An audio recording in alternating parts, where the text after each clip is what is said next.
The air in moonshade was heavy, with a stillness that felt unnatural, as though the town itself was holding its breath. The drive here had been long and winding, the forest pressing in on both sides of the road, its ancient trees blocking out the sky.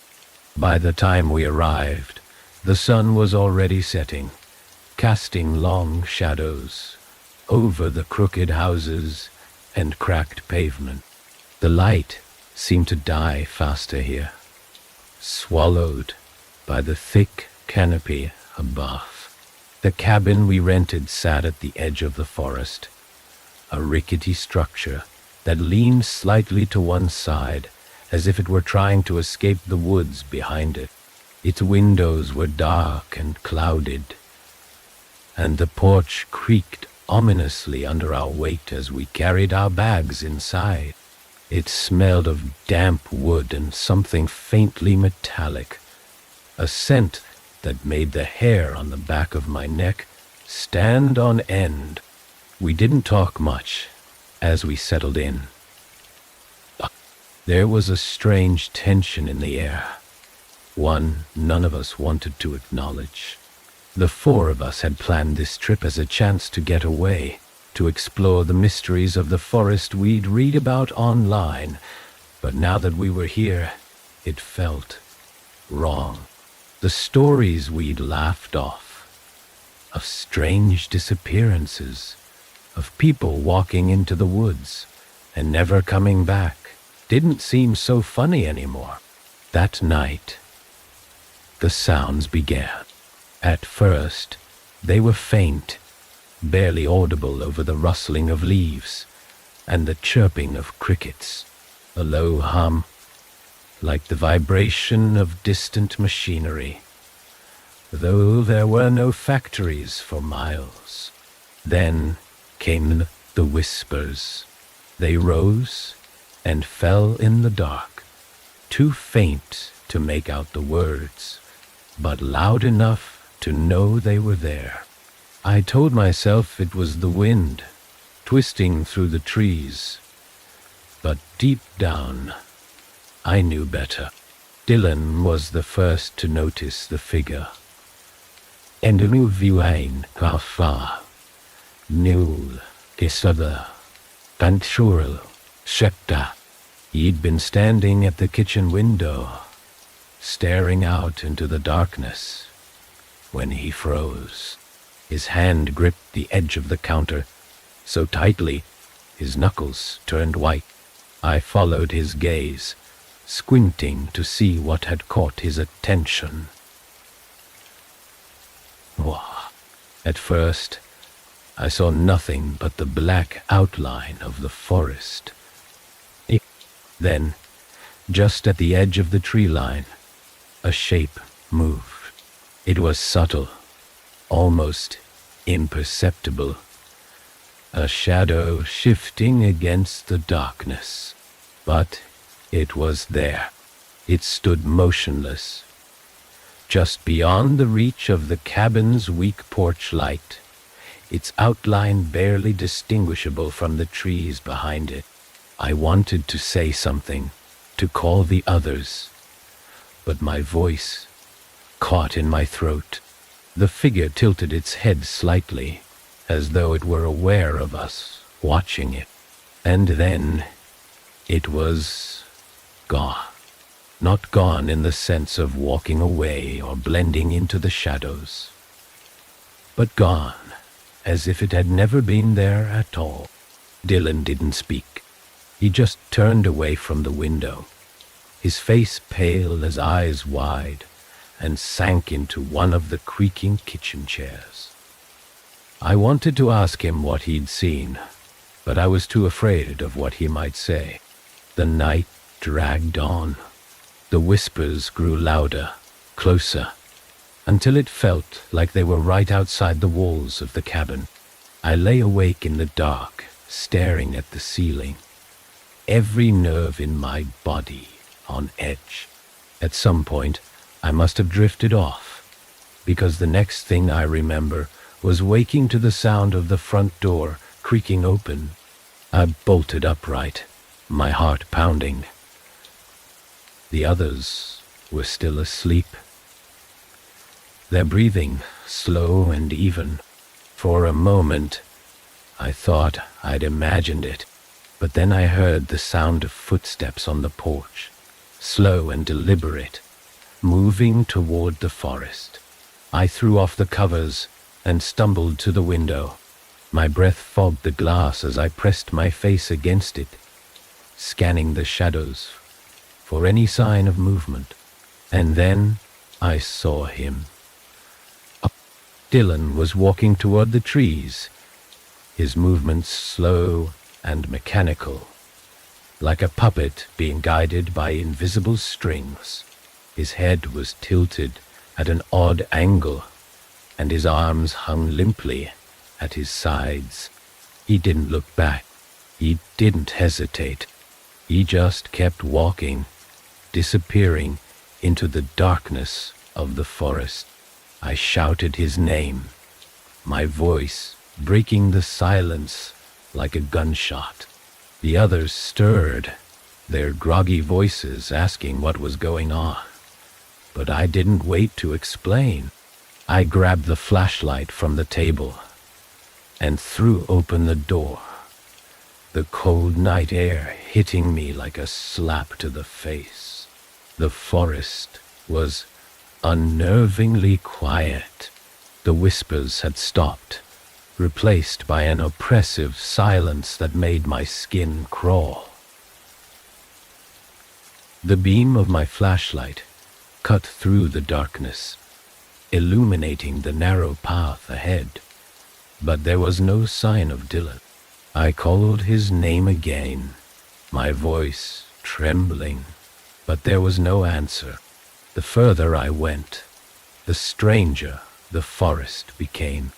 The trees seemed to close in around me, their twisted branches forming a canopy that blocked out the moonlight. The air was thick and heavy, each breath a struggle. And then I saw them. Footprints. They were faint, barely visible in the soft earth, but they were unmistakably Dylan's. They led deeper into the woods, winding between the trees, and I followed them, the beam of my flashlight shaking in my trembling hand. Voila! The path ended abruptly at a clearing. In the center stood a large, gnarled tree, its roots twisting like serpents around the base. The air here was colder, sharper, and the metallic scent from earlier was stronger. Something glinted in the light of my flashlight, and I stepped closer, my heart racing. It was Dylan's flashlight, lying abandoned at the base of the tree. The glass was cracked, and the handle was slick with something dark and wet. I picked it up, my hands shaking, and called his name again. But the only response was the low hum that had haunted us since we arrived. A sound that seemed to emanate from the tree itself. And then I saw it. A shadow shifted behind the tree, too large and too deliberate to be an animal. My flashlight flickered, the beam faltering, and the hum grew louder, vibrating through the ground beneath my feet. I wanted to run, but my legs refused to move, as though the forest itself was holding me in place. And the shadow stepped forward, and I realized too late that it wasn't a shadow at all. It was something else. Something I didn't have the words to describe. Its form was wrong, its movements impossible, and its presence filled me with a primal fear that I couldn't explain. I dropped the flashlight and ran. The forest seemed to close in around me, the trees twisting and shifting as though alive. The whispers returned, louder this time, overlapping and chaotic, and the ground beneath me felt unsteady, like it was trying to pull me under. By the time I reached the cabin, I was breathless and shaking. The others were waiting for me, their faces pale and terrified. I couldn't bring myself to tell them what I'd seen. All I could say was that Dylan was gone. The morning light didn't bring the relief I'd hoped for. And so it saw. It filtered weakly through the dense canopy above, casting dappled shadows on the ground that seemed to move when I wasn't looking directly at them. The air still felt thick and unnatural, and the metallic scent from the night before clung to the back of my throat like a bad memory. Mark and Jessica sat at the table, their faces drawn and pale. The tension between us was palpable, like a storm waiting to break. No one had slept well, if at all. My mind was a blur of half-formed thoughts and fears I couldn't quite name. But the one thing I couldn't shake was the image of Dylan disappearing into the forest, his movements so eerily detached. "We have to find him," Jessica finally said, breaking the silence. Her voice was raw, barely above a whisper, but it carried a desperate edge. "We can't just sit here." Mark nodded, though he looked as unsure as I felt. "Yeah, but we need a plan. Running into those woods without a clue is how we lose someone else." I didn't argue. My legs still ached from the frantic sprint back to the cabin, and the forest's oppressive presence lingered in my bones. But doing nothing felt worse. We grabbed what we could: flashlights, a knife from the kitchen, a water bottle that was already half empty, and headed out. The trail was overgrown, the underbrush snagging at our clothes. As we pushed deeper into the woods, it was eerily quiet, the kind of silence that felt alive, as though the forest itself was listening. Even the birds seemed to avoid this place. I tried to focus on the footprints. They were faint, barely impressions in the soft dirt, but they were unmistakably Dylan's. They led us deeper into the forest, weaving between the trees in a way that felt almost deliberate. The further we went, the harder it became to shake the feeling that we were being watched. Jessica gasped, stopping abruptly. "Look," she said, pointing to a low branch. I followed her gaze and felt my stomach twist. Hanging from the branch was a strip of fabric, torn and frayed. It was from Dylan's jacket. Mark pulled it down, his hand trembling slightly. "It doesn't make sense," he muttered. "Envelopes, shivers, country." Why would he rip his jacket like this? Unless he wanted us to find it. I finished for him. "You." The words tasted wrong, but I couldn't shake the thought.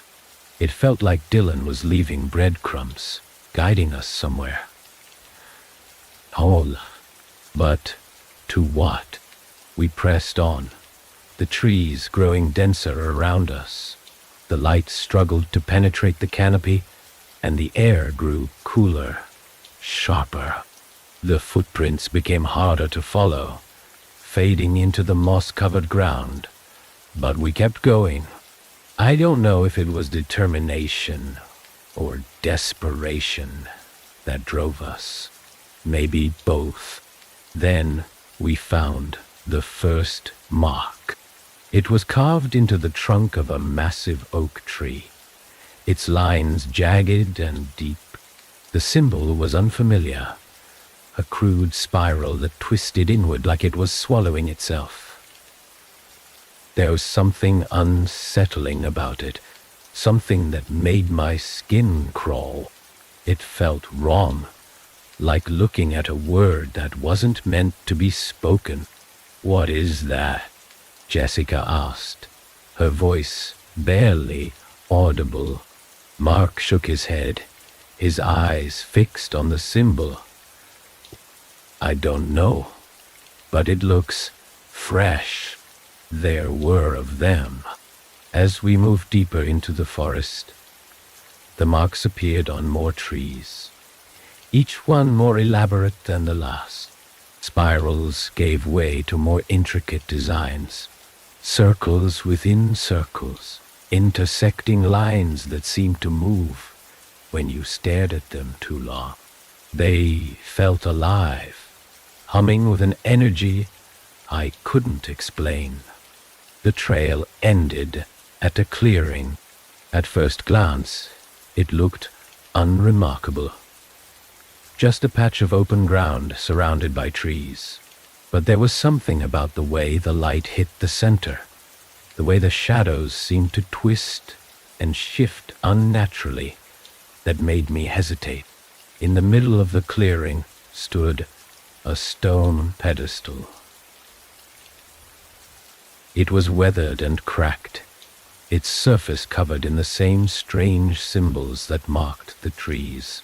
Resting on top of it was an object that gleamed faintly in the dim light, a circular mirror, its surface dark and polished like obsidian.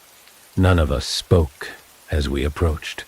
The air around the pedestal felt heavier, charged with an unseen force. I could feel it vibrating in my chest, a low hum that seemed to echo in my bones. Mark reached out, his fingers hovering over the mirror. "Don't," I said sharply, grabbing his wrist. He looked at me, startled, but didn't argue. There was something about the mirror that filled me with dread. It wasn't just an object. Gas. It was a presence, watching us, waiting. Jessica stepped closer, her eyes fixed on the mirror. What if he touched it? She asked. Her voice was shaking, but there was a grim determination in her expression. I didn't have an answer. All I knew was that the footprints had led us here, to this clearing, to this pedestal, and Dylan was nowhere to be found. Mark pulled back, rubbing his wrist where I'd grabbed him. "So what now?" he asked, his voice tight. "We can't just stand here." Before I could respond, the mirror pulsed. It was subtle at first, a faint ripple across its surface. Then it grew stronger, the dark glass shimmering like liquid. The symbols on the pedestal began to glow faintly, their edges blurring and shifting. The hum in the air grew louder, resonating through the clearing like a heartbeat. And then I saw it. A shape appeared in the mirror, faint and distorted, like a reflection on water. It was Dylan. His face was pale, his eyes wide with fear. He opened his mouth as if to speak, but no sound came out. The mirror rippled again, and his image flickered, replaced by something else. Something darker. The reflection twisted, the features melting into shadows that stretched and coiled like smoke. Eyes, dozens of them, blinked in and out of existence, their empty gazes fixed on us. The symbols on the pedestal flared brighter, and the air around us grew colder, sharper. "Run," I whispered, though my legs felt rooted to the ground.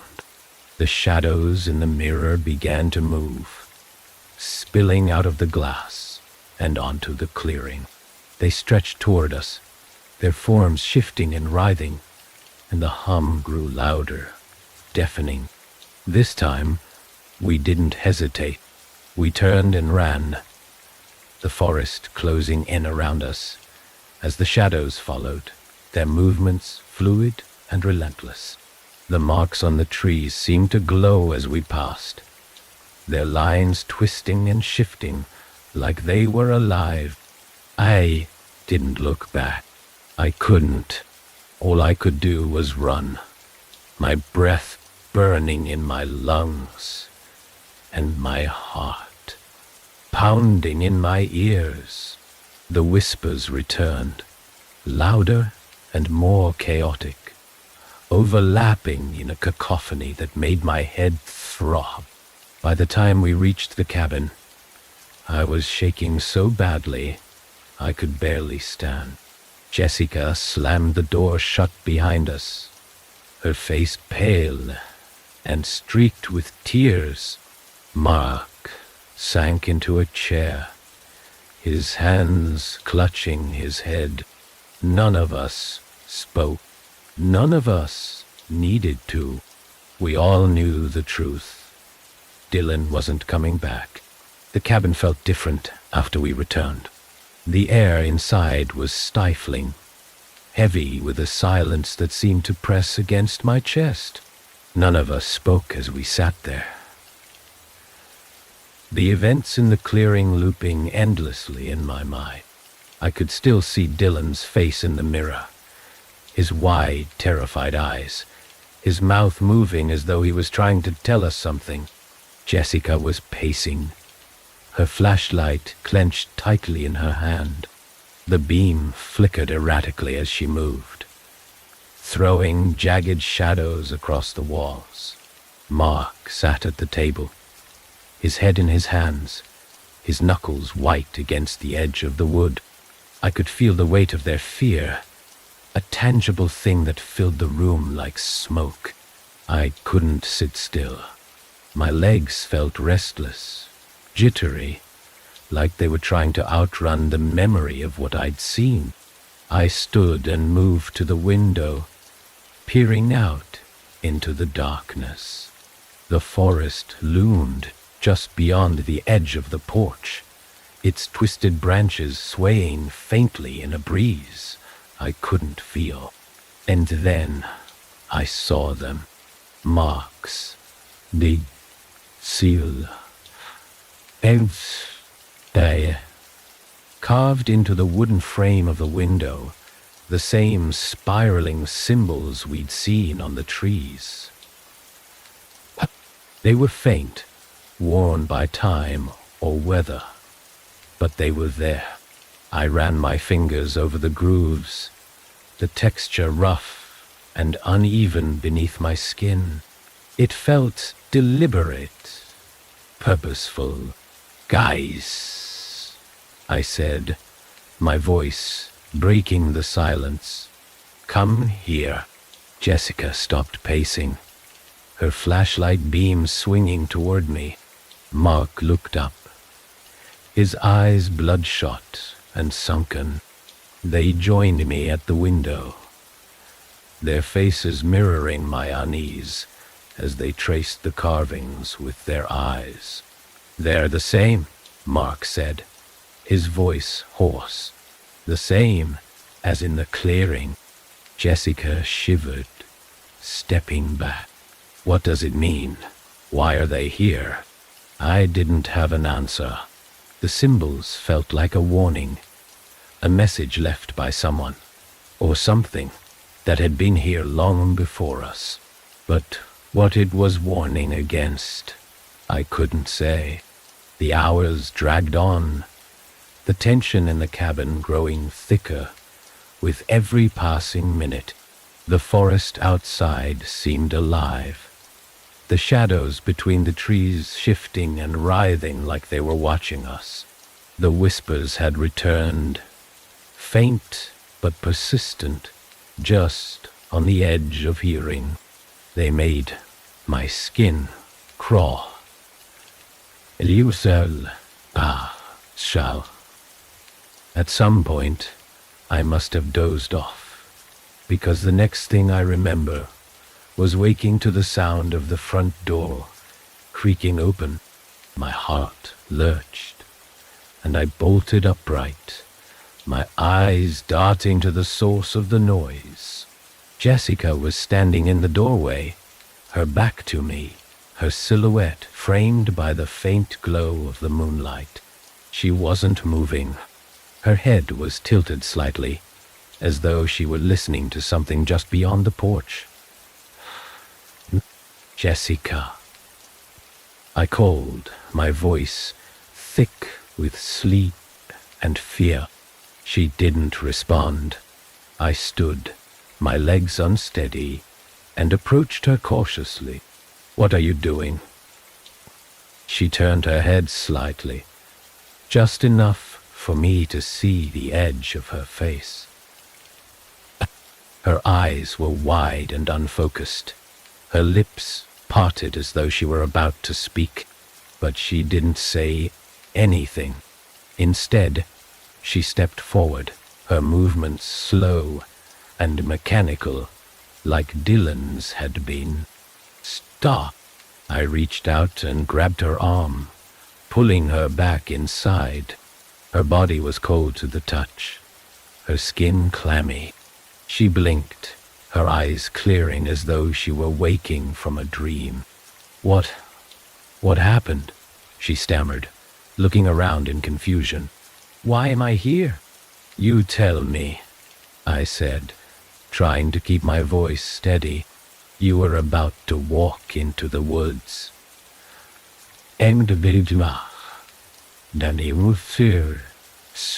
She shook her head, her breathing uneven. I don't remember. I thought I heard something. A voice. Mark joined us, his expression grim. We need to leave, he said.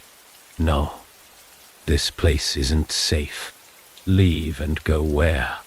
I snapped, frustration boiling over. Upsteady.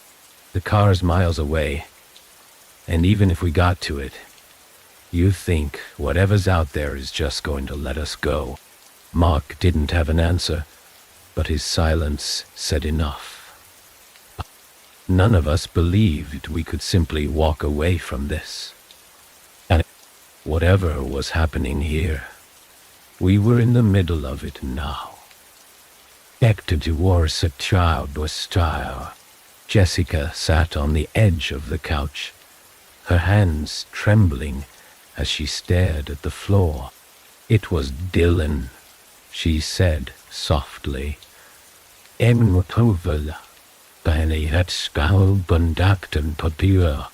The voice I heard, it was him. He was calling for help. Her words sent a chill down my spine. I didn't doubt her. The mirror in the clearing had shown us that Dylan was still out there. Somewhere, but I couldn't shake the feeling that the voice she'd heard wasn't his.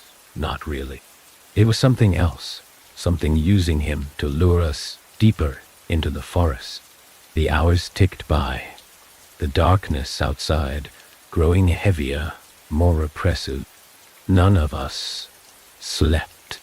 We sat in silence, the tension between us unspoken but undeniable. Every so often, I thought I heard faint footsteps outside, or the creak of the porch boards under a weight that wasn't ours. The symbols on the window seemed to pulse faintly in the moonlight, their shapes shifting when I wasn't looking directly at them. And then, just before dawn, the whispers stopped. The silence that followed was worse. It was too deep, too complete, as though the world itself had gone still. Mark was the first to notice the light. It wasn't bright, just a faint flickering glow coming from the edge of the forest. It moved slowly, weaving between the trees, growing brighter as it approached. "What is that?" Jessica whispered, her voice trembling. I didn't answer. My heart was pounding so hard, it felt like it might break through my ribs. The light grew closer, its movements erratic, unnatural, and then it stopped. It hung there, just beyond the tree line, pulsating faintly, and in its glow I saw them, figures standing in the shadows, their shapes barely distinguishable from the trees. They didn't move, didn't make a sound, but their presence was undeniable. The whispers returned, louder this time, a chaotic chorus that filled the cabin and rattled in my skull. The light flared brighter, casting long, jagged shadows across the clearing, and the figures stepped forward, their movements slow and deliberate. "Close the door," Mark said, his voice barely audible, but I couldn't move. But my body was frozen, rooted to the spot as the figures advanced. Their faces were obscured, their forms shifting and indistinct, but their intent was clear. Jessica screamed, and the light went out. When the light disappeared, it took the entire world with it. For a moment, everything, sight, sound, even the air in my lungs, vanished into an endless void. I could feel my pulse pounding in my ears, a frantic rhythm against the oppressive silence. My flashlight flickered weakly, its beam barely enough to illuminate the room, but it was all I had. Jessica's scream echoed in the back of my mind, still raw and vivid, but she was silent now. My first instinct was to call out, but my voice refused to come. It felt as though the darkness itself was pressing against my throat, forcing the air from my lungs. The whispers returned first, faint at first, just a soft hum at the edges of my awareness, but they grew louder with each passing second. They weren't coming from outside anymore. They were inside, swirling through my mind in a chaotic cacophony of overlapping voices. My thoughts felt tangled, my senses dulled. I stumbled forward, my hands reaching blindly for something, anything that felt real. The floor beneath my feet was solid but cold, the wood rough and splintered under my palms as I knelt. My fingers brushed against something smooth, and I realized with a jolt that it was the carvings on the window frame, the symbols. They felt warm to the touch, almost alive, as though they were pulsing faintly beneath my skin. A soft sound behind me snapped me back to the present.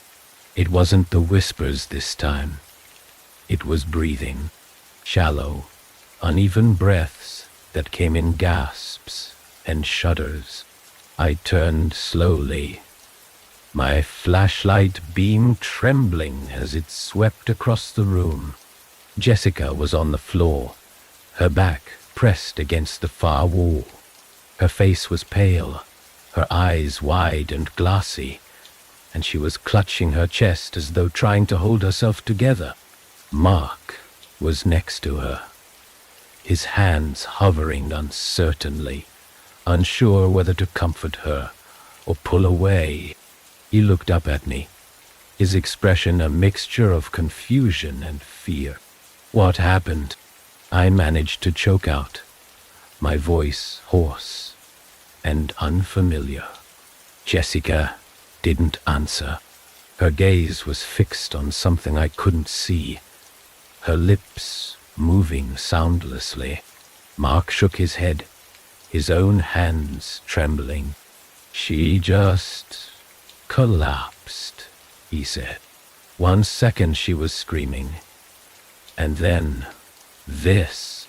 I moved closer, my flashlight beam casting harsh shadows across the room.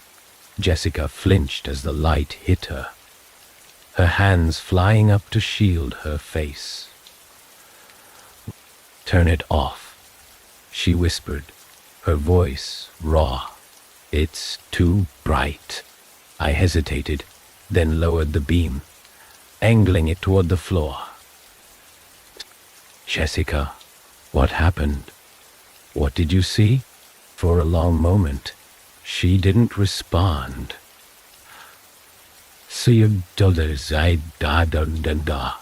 When she finally spoke, her voice was barely audible. "They're here," she said. "They're watching us." Mark glanced toward the window, his face pale. "Who's watching us?" Jessica shook her head, her eyes darting around the room. "Not people," she whispered. "Not anything. Just them." Her words sent a chill down my spine, but I forced myself to stay calm. "Envious, we need to focus," I said, my voice firmer than I felt. "Whatever's happening, we can't let it break us down. We need to figure this out." Mark nodded, though his hands were still shaking.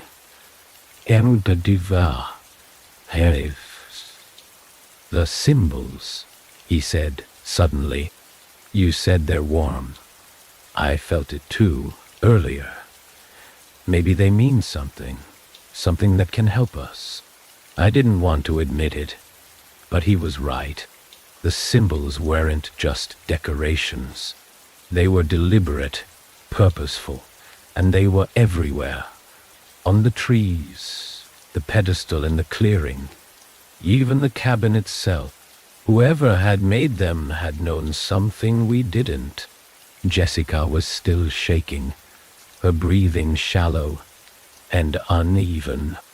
I knelt beside her, lowering my voice. "Jess, I need you to think. You said they were watching us." "Who? What did you see?" She hesitated, her hands tightening around her knees. "It was wrong," she said finally. "Their faces, they didn't have faces. Just shadows where faces should be." Her words sent a fresh wave of fear coursing through me. But I pushed it down. "Did they do anything? Try to get in?" Jessica shook her head. "No," she said. "They just stood there, watching, waiting." Mark stood abruptly, his movements jerky. "We can't stay here," he said, his voice rising. "This cabin isn't safe. Those things out there, they're not going to stop." "Where would we go?" I shot back, frustration bubbling to the surface. "Back into the woods? You saw what happened out there. We're not safe anywhere." He didn't respond, but the silence that followed was louder than any argument. He was right, and so was I. The cabin was a trap, but so was the forest. We were stuck, caught between the shadows outside and the whispers that filled the air. Then, without warning, the carvings on the window frame began to glow.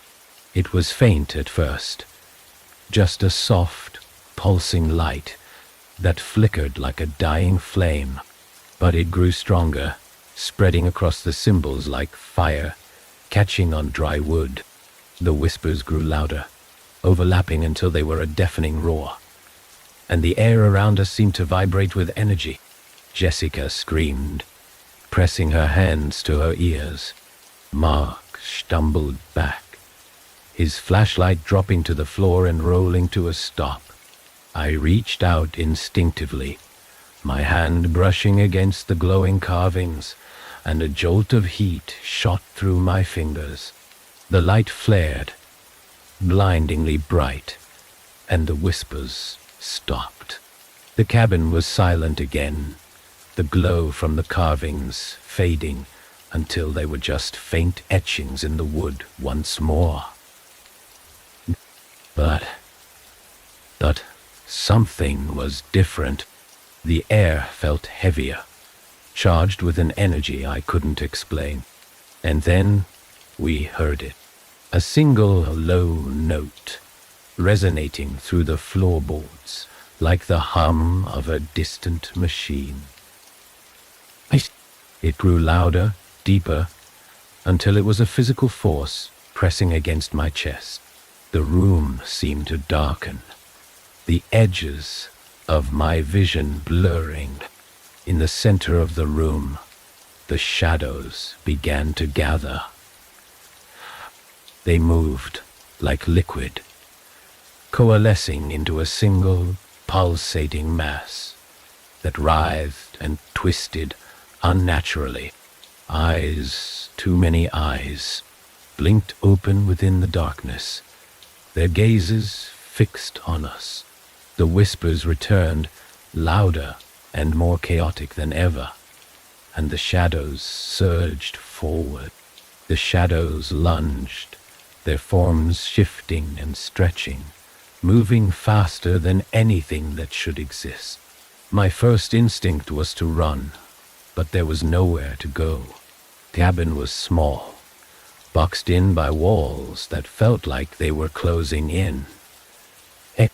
My breath came in sharp, shallow gasps, and my legs felt like they might give out beneath me. Mark grabbed my arm, yanking me backward just as one of the shadows lashed out. Its tendrils struck the floor where I had been standing, leaving behind deep, jagged grooves that hissed faintly as though they burned the wood. The air reeked of something acrid and metallic, a smell so thick it made my eyes water. Jessica was screaming again, her voice raw and panicked, and I turned to see her backed against the far wall. The shadows were moving toward her, creeping across the floor like liquid darkness. Her flashlight was on the ground, its beam spinning wildly, casting fractured light across the room. It barely seemed to slow them down. We have to move," Mark shouted, his grip on my arm tightening. "We can't stay in here." "But where?" I snapped, my voice shaking. "Out there, with more of them." He didn't answer. Instead, he grabbed the knife we'd left on the table, brandishing it in a way that was both desperate and hopeless. It wasn't going to help. Not against this. But he held onto it like it was the only thing, keeping him tethered to reality. The carvings on the window frame began to glow again, faint at first, but growing brighter with every second. The symbols pulsed in time with the whispers, their light flickering like a heartbeat. The shadows hesitated, their movements slowing as though they were unsure. Mark noticed it too. "The symbols," he said, his voice urgent, dipping them back. I didn't need to be told twice. I grabbed Jessica, pulling her toward the glowing window. She was shaking violently, her skin cold and clammy, but she didn't resist. The shadows shifted, coiling in on themselves like they were regrouping, and I could feel their attention turning toward us. The hum returned, vibrating through the floorboards and up into my chest. It was stronger now, deeper, resonating with a kind of power that made my teeth ache. The light from the symbols flared again, and for a moment I thought it might be enough to hold them back. Then the symbols began to crack. It started with the one closest to the center, a thin line snaking through the carving like a fracture in glass. The glow dimmed, flickering erratically, and the shadows surged forward as though they could sense the weakness. One by one, the cracks spread, and the light began to die.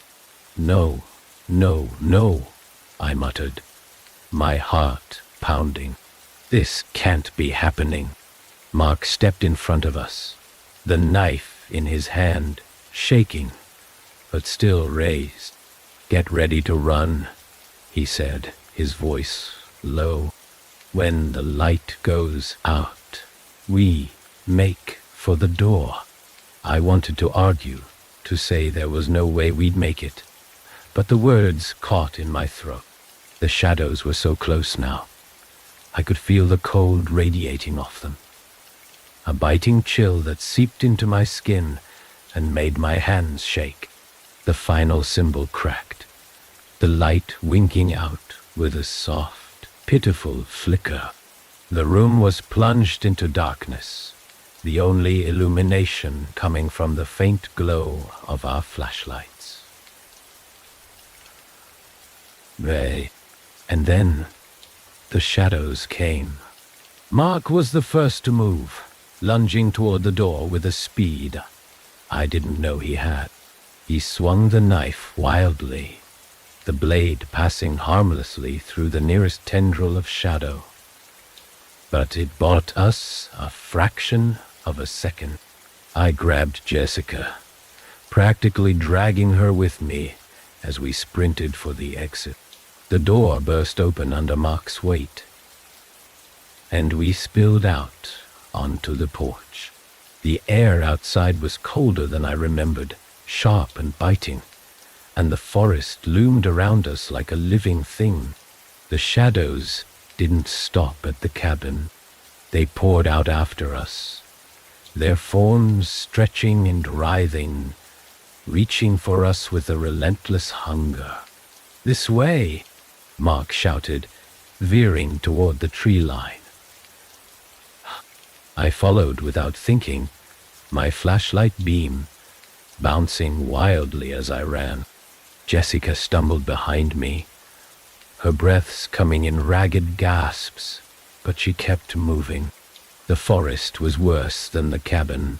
The trees seemed alive, their branches twisting and reaching like skeletal hands. The whispers were deafening now, overlapping and chaotic, filling my head with a static that made it hard to think. The ground beneath my feet felt uneven, shifting as though it were trying to trip me. We didn't stop running until we reached the clearing, but I recognized it immediately. The pedestal, the carvings, the faint, unnatural light that seemed to radiate from the ground itself. My stomach twisted at the sight, but there was no time to hesitate. The shadows were still behind us, their movements frantic and chaotic, like they knew we were cornered. Mark stumbled to a stop, his chest heaving as he pointed toward the pedestal. There, he said. It started here. It has to end here. What are you talking about? I demanded, my voice breaking. We don't even know what this is. Envelop. Jessica collapsed to her knees, her face pale and streaked with tears. It doesn't matter, she said weakly. Unwind and fall. We don't have a choice. The carvings on the pedestal began to glow, the same pulsing light as before. It wasn't bright, but it was steady, and the shadows hesitated, their movements slowing, as though they were unsure. Mark moved toward it, the knife still in his hand, and I felt a surge of panic. What are you doing? I shouted. Buying us time, he said, his voice steady despite the fear in his eyes. Whatever this thing is, it's connected to the pedestal.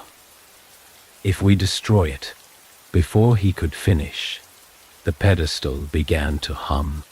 The ground beneath us trembled, and the light from the carvings flared brighter, illuminating the entire clearing. The shadows recoiled, their forms twisting violently, and the whispers rose to a deafening crescendo. Mark didn't hesitate. He raised the knife and drove it into the center of the pedestal. The impact sent a shockwave through the clearing, a blinding flash of light that knocked me off my feet. The last thing I saw before everything went dark was the pedestal shattering, its pieces scattering like shards of glass. When I came to, the world was spinning. My head throbbed with a dull, insistent pain, and the ground beneath me felt uneven, sharp edges pressing into my palms. For a moment, I couldn't remember where I was or what had happened. The air was thick and bitter, carrying a faint metallic tang that clung to the back of my throat. Slowly, the memories came flooding back. The pedestal, the knife, the blinding light. I forced my eyes open, wincing against the faint glow that seemed to emanate from the shattered remains of the pedestal. The carvings were gone, their light extinguished, leaving behind only jagged, broken pieces scattered across the clearing. The shadows were gone too. The oppressive presence that had loomed over us since we entered the forest had dissipated, replaced by a silence that felt almost too complete. Mark, I croaked, my voice barely more than a whisper. My throat felt raw, each word scraping painfully as it escaped. A groan answered me from somewhere nearby. Ellie, do, I turned my head and saw him lying a few feet away, his body half curled against the uneven ground. His shirt was torn, and blood trickled from a shallow cut above his eyebrow, but he was alive. He stirred slowly, his movements sluggish, and let out another groan as he tried to push himself upright. Jessica, I said, my voice louder this time. Panic tightened my chest as I scanned the clearing, my flashlight beam cutting through the darkness. She wasn't where I'd last seen her, and for a terrifying moment, I thought she was gone. I'm here. Her voice came from behind me. Weak but steady, I turned and saw her leaning against a tree, her face pale and her hands trembling as she clutched her knees. Her eyes were wide, darting around the clearing like she was expecting something to lunge at her from the shadows. I stumbled to my feet, my legs unsteady beneath me, and made my way over to her. "Are you okay?" I asked, though I already knew the answer. She nodded stiffly, though her expression said otherwise. "Henry, what just happened?" Before I could respond, Mark spoke. "The pedestal. Lul, Wani, Steve Pen." His voice was rough, each word labored as he pushed himself upright. "I destroyed it. That had to do something, right?" I didn't answer. My gaze drifted back to the shattered remains of the pedestal. It had done something, that much was clear. But whether it had ended whatever nightmare we'd stumbled in, or simply made it worse, I couldn't say. The forest around us was still, the kind of stillness that felt unnatural. The whispers were gone, replaced by a silence so profound it made my ears ring. The trees stood like sentinels, their branches motionless, despite the faint breeze that stirred the air. For the first time since we'd arrived, the forest felt empty. "Do you think it's over?" Jessica asked, her voice trembling. "Do you think we're safe?" I wanted to believe her. I wanted to tell her, yes, that it was over, that we could leave and never look back. But something in the back of my mind kept me from saying the words. The pedestal was shattered. Yes, but the forest still felt wrong. The air was too heavy, the shadows too deep. It didn't feel like the end.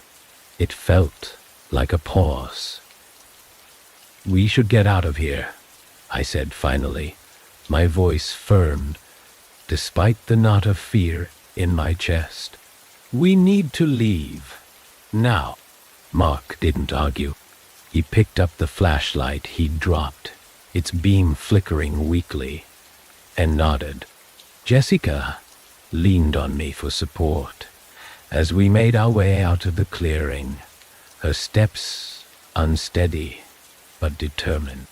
The path back to the cabin felt longer than I remembered, the trees closing in around us with every step.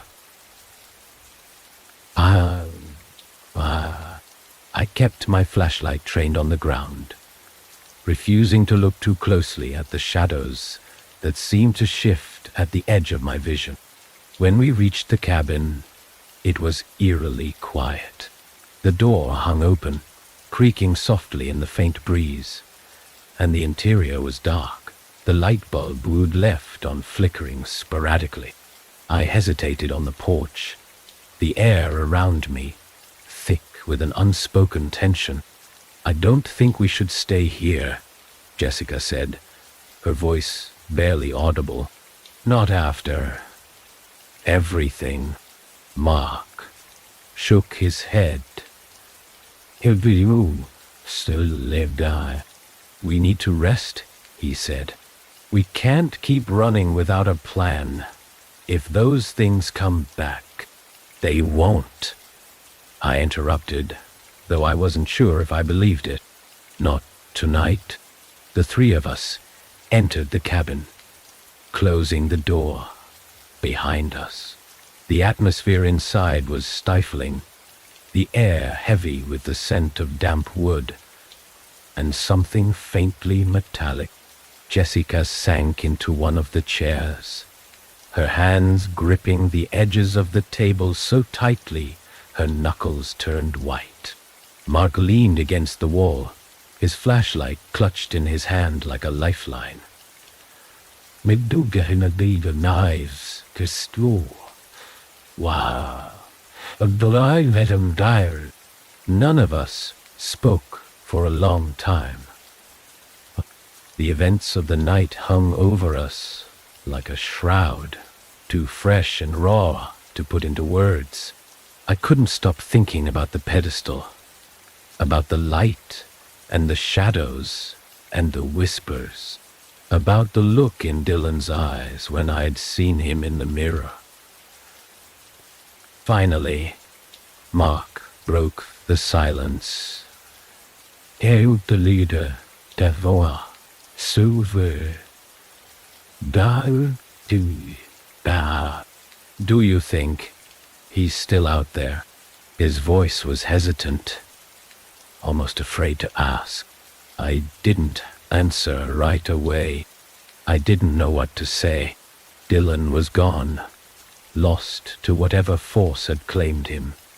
But the thought of leaving without him felt wrong, like giving up. We'll figure it out, I said, finally, though the words felt hollow. We'll figure out what's going on here, and then we'll find him. Mark nodded, though his expression remained grim.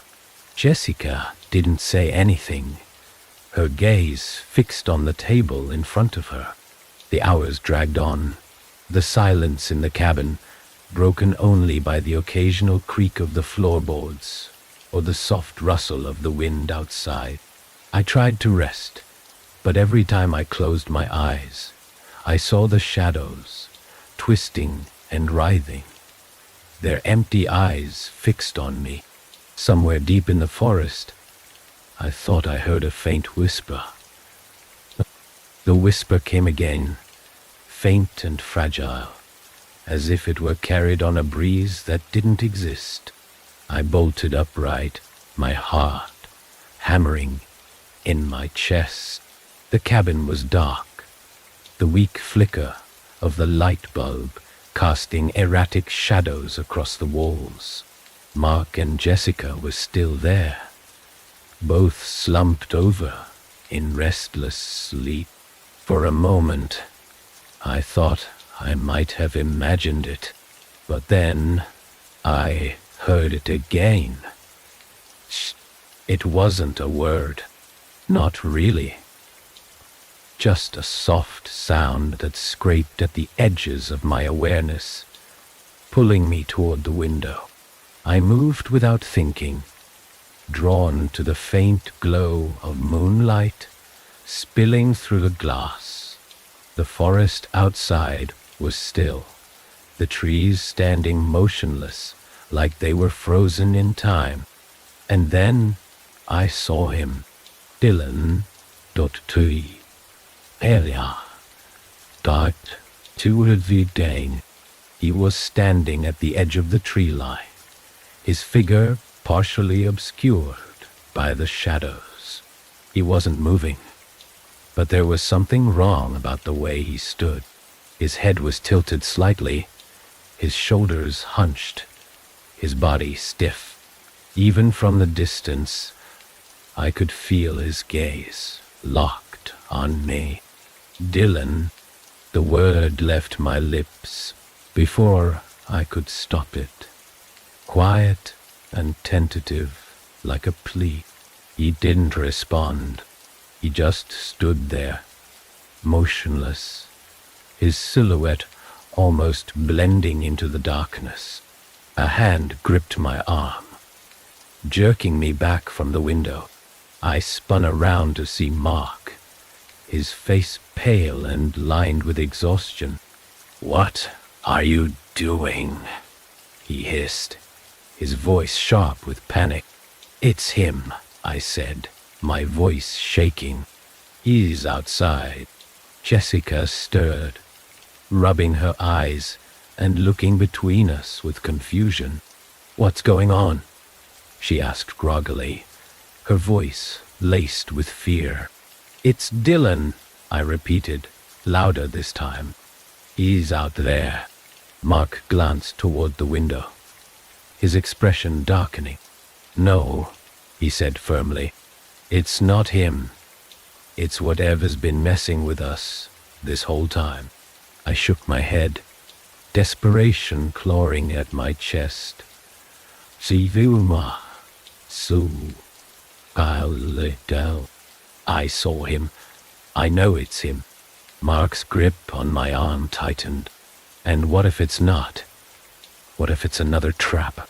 Jessica stood now, her face pale and drawn.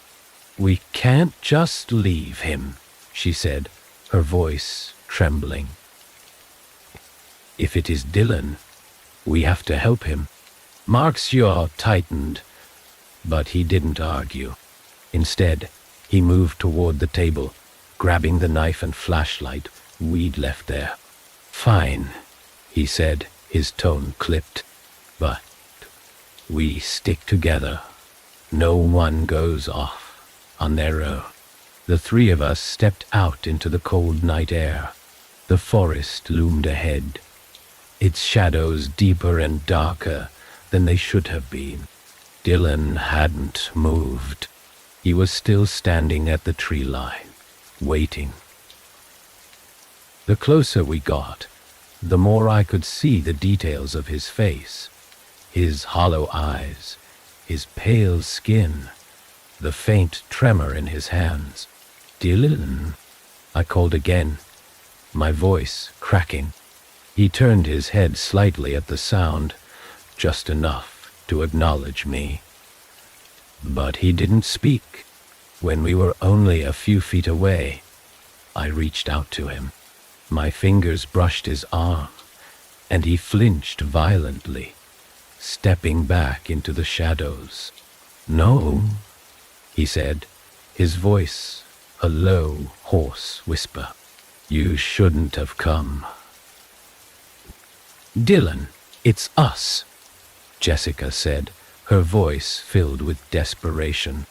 We've been looking for you. We're here to help. He shook his head, his movements jerky and unnatural.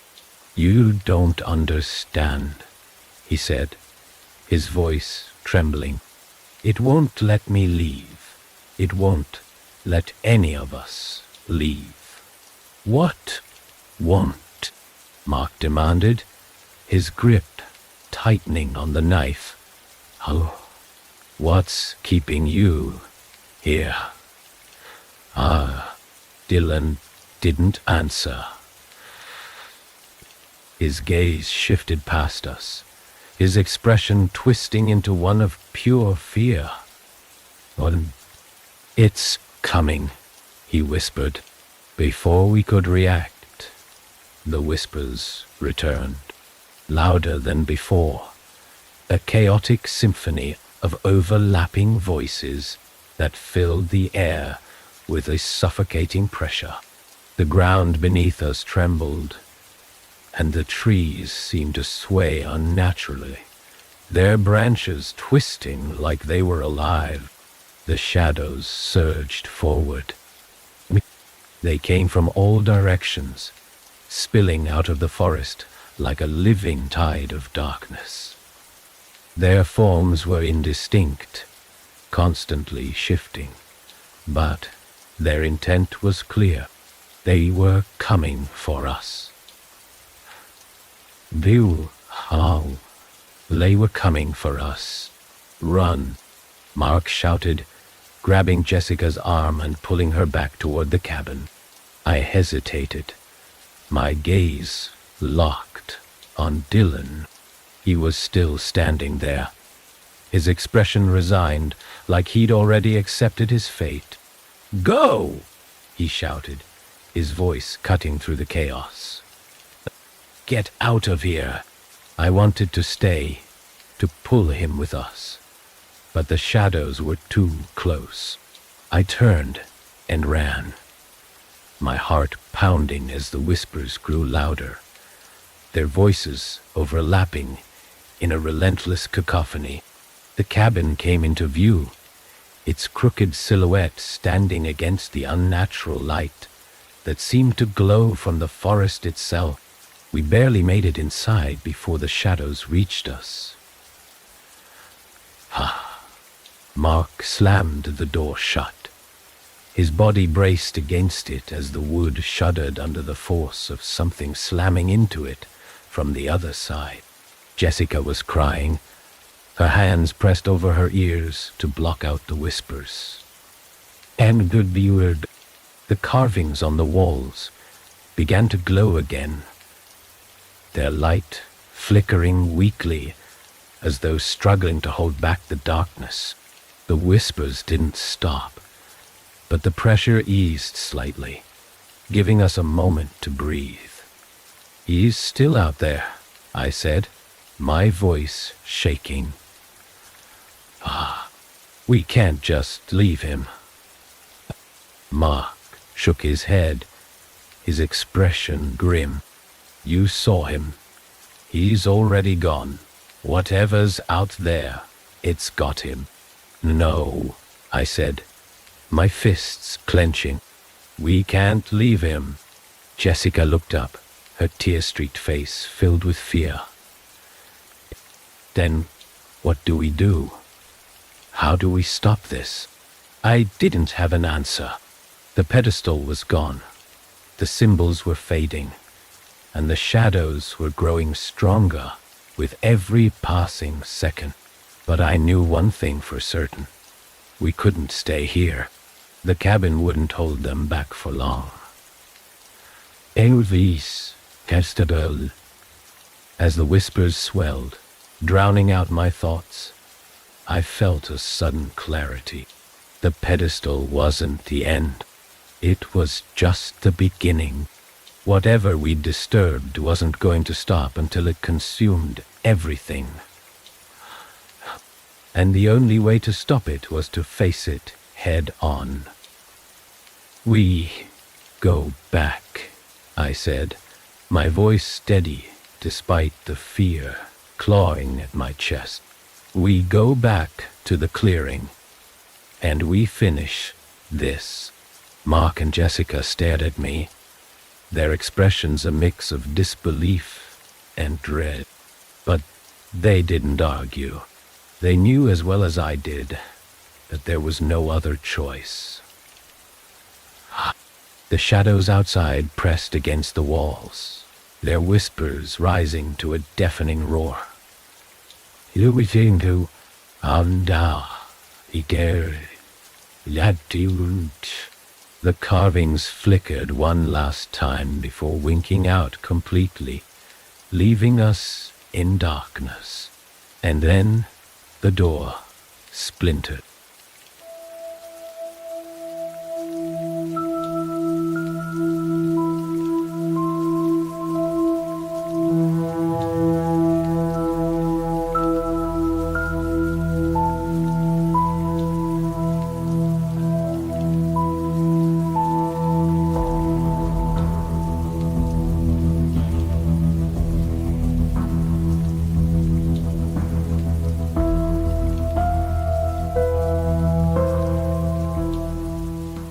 The first thing I noticed was the silence.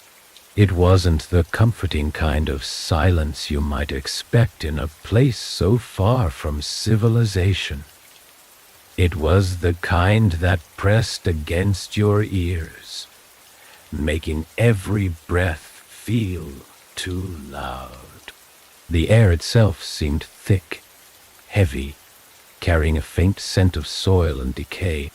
Even the wind didn't dare disturb the endless rows of corn that surrounded us on all sides, their tall stalks swaying gently, as if moved by an invisible hand.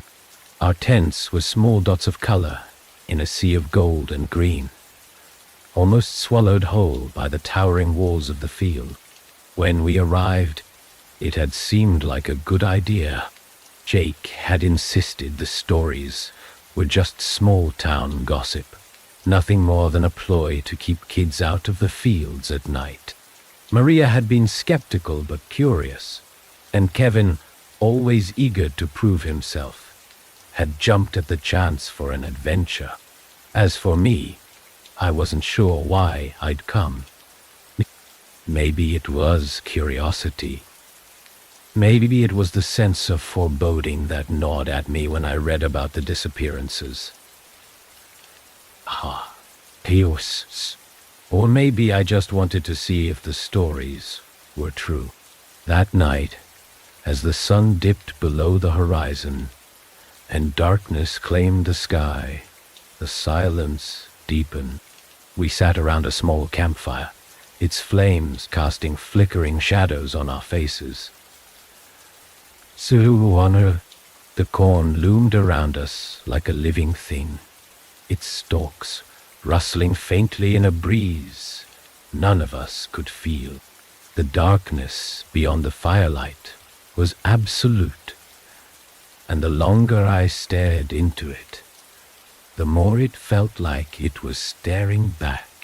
It started with a sound, a faint, rhythmic noise that seemed to come from everywhere and nowhere at once. At first I thought it was just the wind, but it was too deliberate, too steady. It grew louder, a soft rustling that moved through the stalks in a slow, deliberate wave. My chest tightened as I strained to pinpoint its source, but it seemed to shift, always just out of reach. I looked at the others, their faces illuminated by the firelight.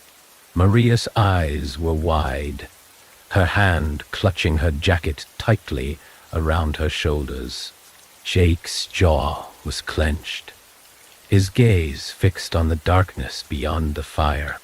Kevin, always the skeptic, tried to brush it off, but I could see the unease in his posture, the way his hand hovered near the flashlight on the ground beside him.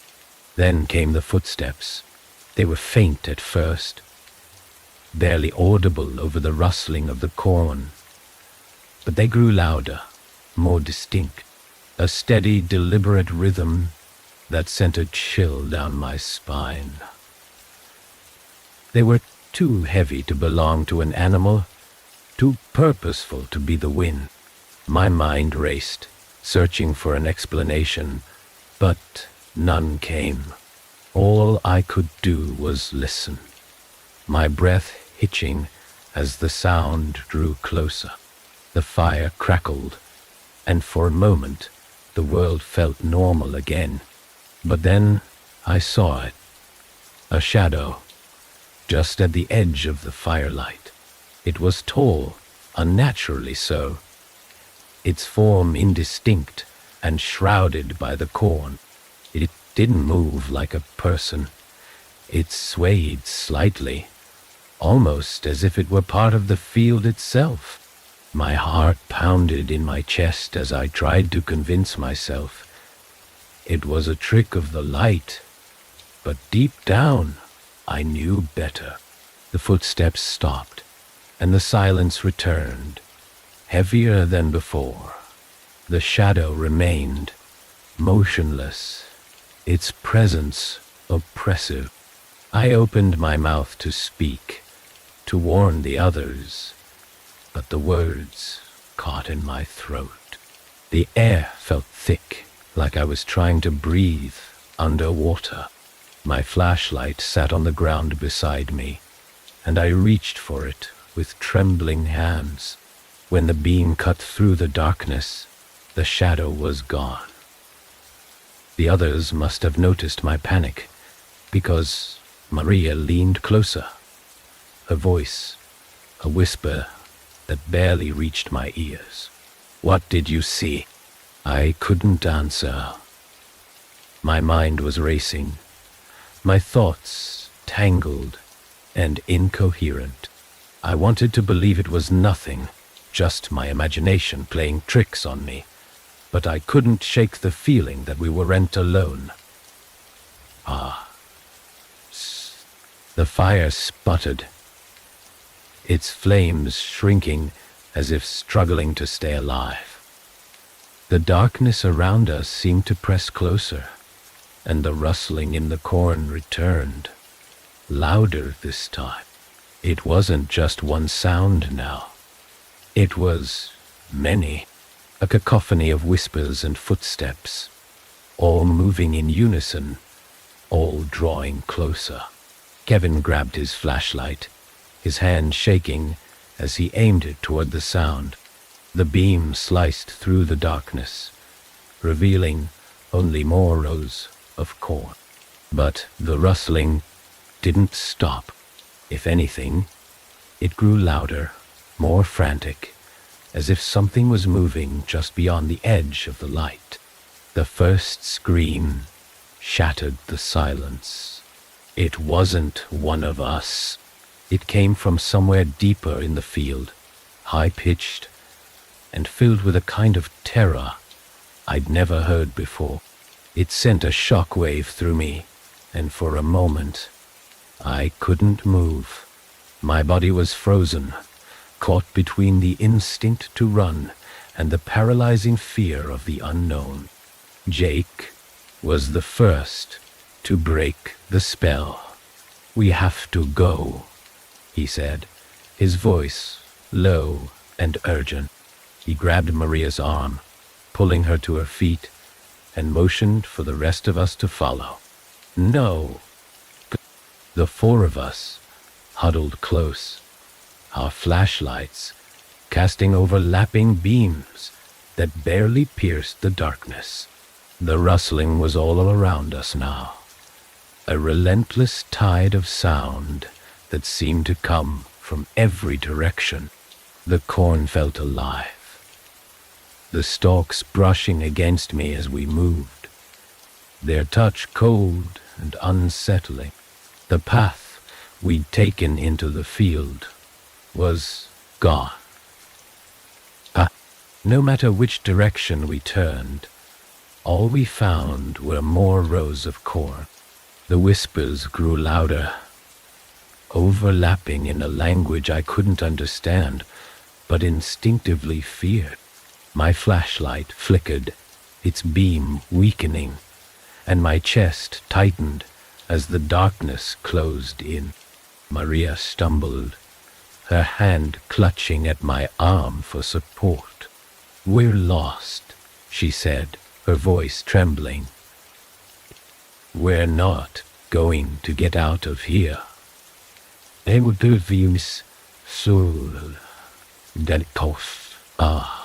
Keep moving," Jake said, his tone sharp. "We can't stop." But the field had other plans. The rustling grew louder, the whispers more frantic, and the shadows returned. This time, there were more of them, their forms barely distinguishable from the corn, but undeniably present. They didn't move like people. They didn't move like anything I'd ever seen. The firelight was far behind us now, its glow swallowed by the endless sea of corn. The darkness felt alive, a sentient thing that wrapped itself around us, feeding off our fear.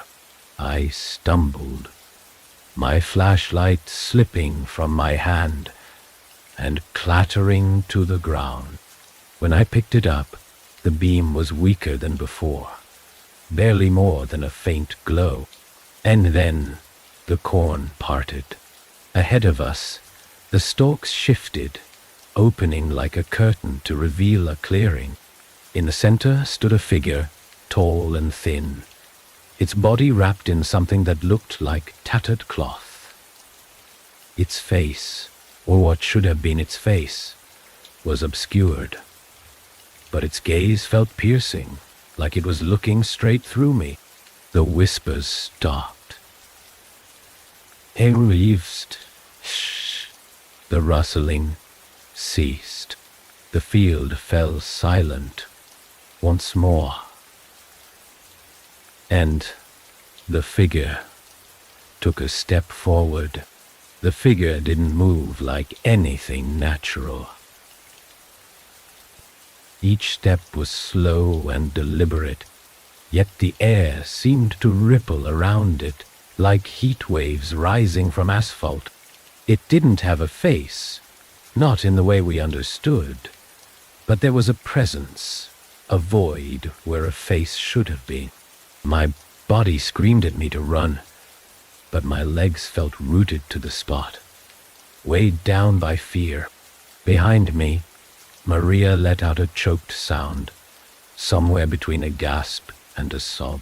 Jake tightened his grip on her arm, pulling her back slowly, as though any sudden movement might provoke the thing.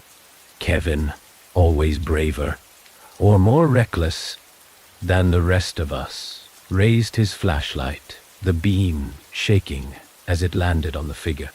It didn't react to the light. The cloth-like material draped over its body absorbed the glow, swallowing it whole, leaving the edges of its form undefined. The whispers started again, faint at first, but they grew louder with each passing second, overlapping in a chaotic symphony that seemed to emanate from the corn itself. I turned my head, just enough to catch Jake's eye.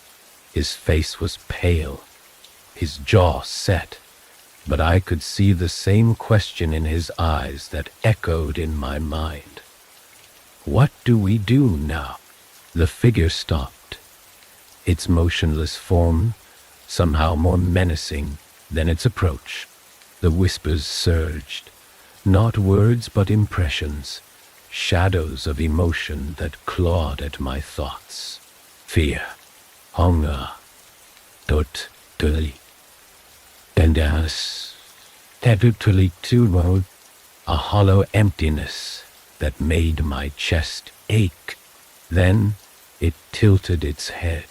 The movement was so sudden, so unnatural, that it snapped me out of my paralysis. "Run," I whispered, my voice trembling. When no one moved, I said it again, louder this time. "Run!" Jake didn't hesitate. He grabbed Maria and bolted, his flashlight swinging wildly as they disappeared into the corn. Kevin followed, his footsteps crunching against the dirt, his light bouncing erratically. I turned and ran after them, the air around me thick with the rustling of stalks and the ever-present whispers. The field felt alive, the rows of corn closing in around us, their tall stalks brushing against my arms and legs like cold fingers. I could hear Maria sobbing somewhere ahead, her breaths ragged and uneven. Jake's voice was a low, urgent murmur, trying to keep her calm as they pushed forward. The path we were on didn't make sense. Every turn seemed to lead us deeper into the field, the rows of corn stretching endlessly in every direction. The ground beneath my feet felt uneven, shifting like sand, and the air grew colder with every step. The whispers didn't fade. They followed us, growing louder and more insistent, a maddening chorus that filled my ears and drowned out my thoughts. I stumbled, my flashlight slipping from my hand and clattering to the ground. The beam flickered, casting jagged shadows across the stalks as I scrambled to pick it up. When I stood, I realized I couldn't see the others. Their lights were gone, swallowed by the darkness and the endless rows of corn. Panic surged in my chest, and I spun in place, shining my flashlight in every direction. "Jake! Jake!" I shouted, my voice cracking. "Maria! Kevin!" The only answer was the rustling of the corn, the sound too rhythmic, too deliberate to be the wind. I turned again, and that's when I saw it. A shadow moving through the stalks, just out of reach of my light. It was fast, darting between the rows, like it was toying with me. "Leave me alone," said Eve. I shouted, my voice shaking. The shadow didn't stop. It grew closer, its form barely distinguishable from the darkness around it. My breath hitched, and I turned, running blindly through the field. The corn seemed to shift as I ran, the stalks bending and twisting, their edges sharp against my skin. My legs burned, each step heavier than the last. But I couldn't stop. The whispers were louder now, filling the air with a suffocating pressure. My flashlight flickered again, the beam growing weaker. And I stumbled into a clearing, my momentum carrying me forward until I fell to my knees. The ground here was different, softer, almost spongy, and it gave slightly under my weight. The whispers quieted, replaced by a low hum that seemed to vibrate through the air. I looked up, my breath catching in my throat. In the center of the clearing was a structure, an altar made of twisted wood, and bound with something that looked like vines, but glistened as though wet. Symbols were etched into its surface, their lines jagged and uneven, glowing faintly with an otherworldly light.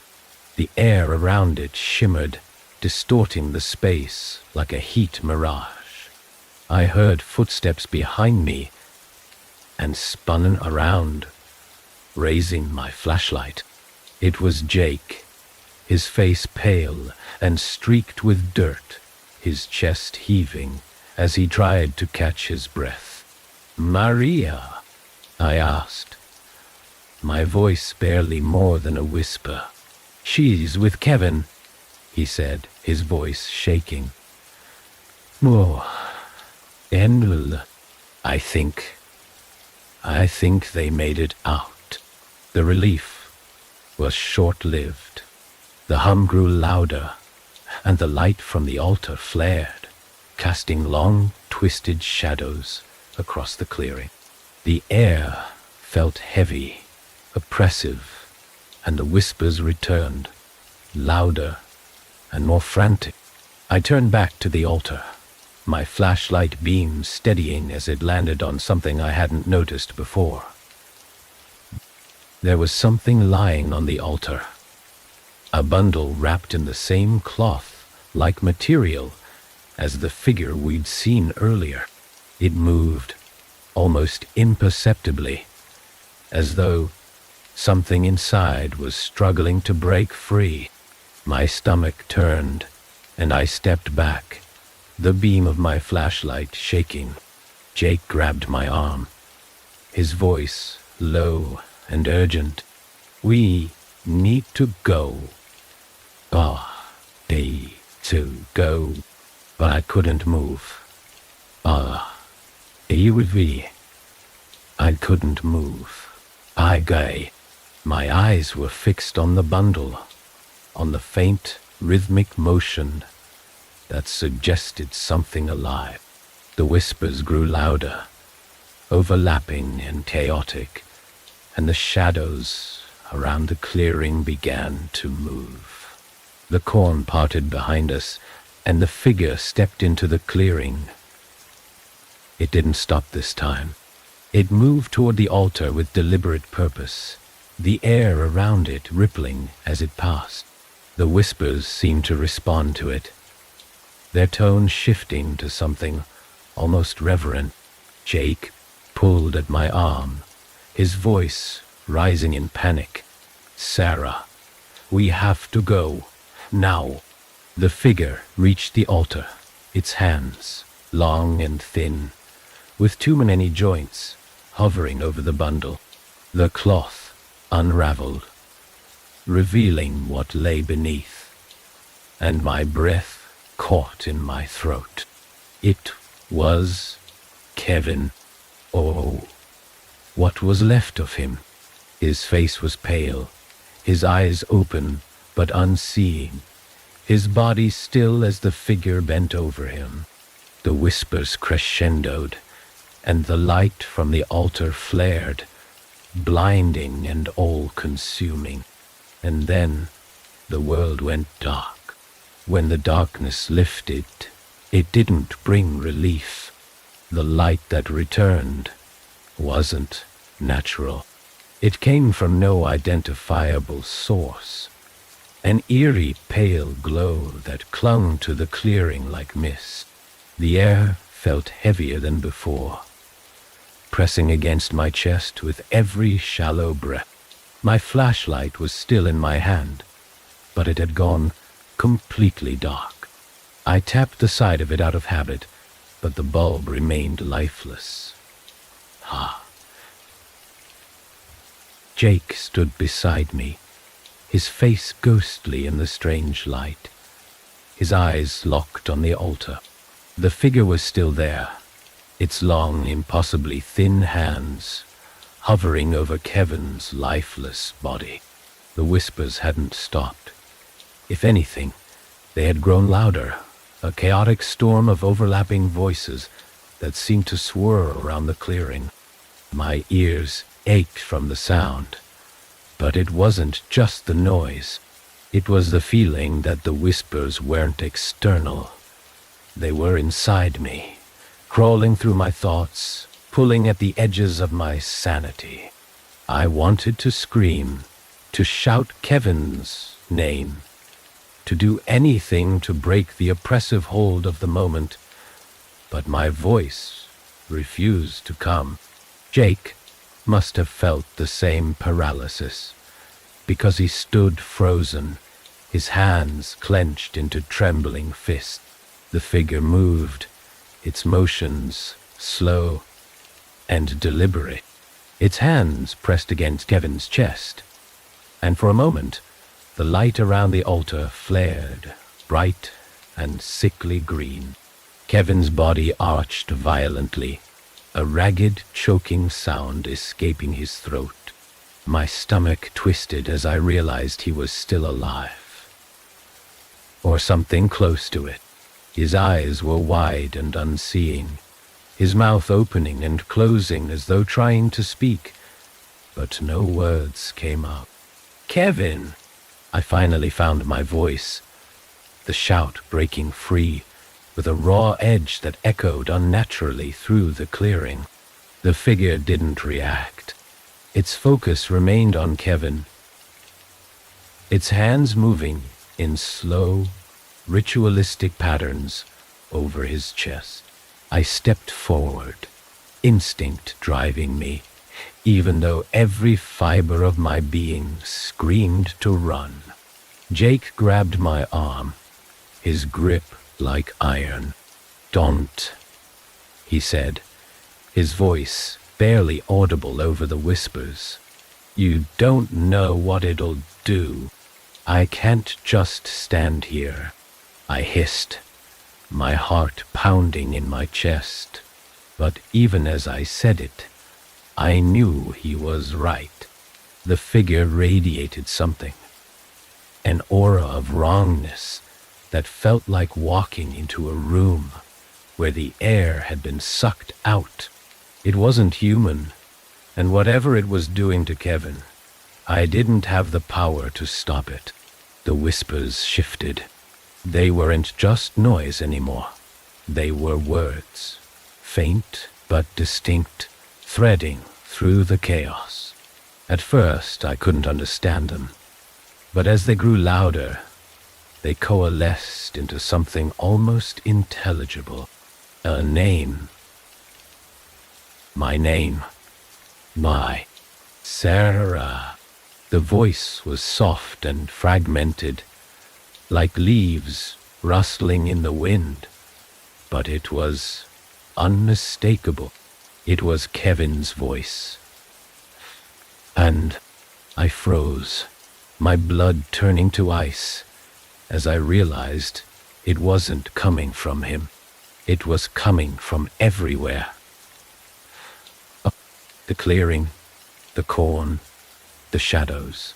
The voice surrounded me, calling to me, in a tone that was both familiar and utterly alien.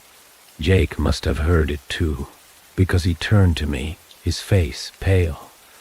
"Wow, did you hear this? We have to get out of here," he said, his voice shaking. "No." Before I could respond, the figure straightened. It turned toward us, its movements impossibly fluid, like water bending against gravity. The whispers quieted, the storm of noise fading into an oppressive silence that was somehow worse. The figure's face, or the void where its face should have been, seemed to shift, and I felt its gaze settle on me. It wasn't sight, not in the way I understood it, but I felt it all the same. A weight, a pressure, as though it were peeling back the layers of my mind and staring directly into my soul. Kevin's body slumped against the altar, his chest rising and falling in shallow, uneven breaths. He wasn't dead, but he wasn't alive in any way that mattered. The figure took a step toward us, its presence overwhelming, and I stumbled back, my legs trembling. Jake grabbed my arm again, this time pulling me with him. "Run," he said, his voice low and urgent. "Don't look back." I didn't argue. My feet moved before my mind could catch up, carrying me into the corn. The stalks closed around us, their leaves brushing against my arms and face like cold hands. The whispers returned, but they were different now. Frenzied, desperate, as though the field itself was alive and furious. The path twisted and turned, but it was clear we weren't moving towards safety. The corn didn't just growl. It moved, the rows bending and shifting, funneling us deeper into its labyrinth.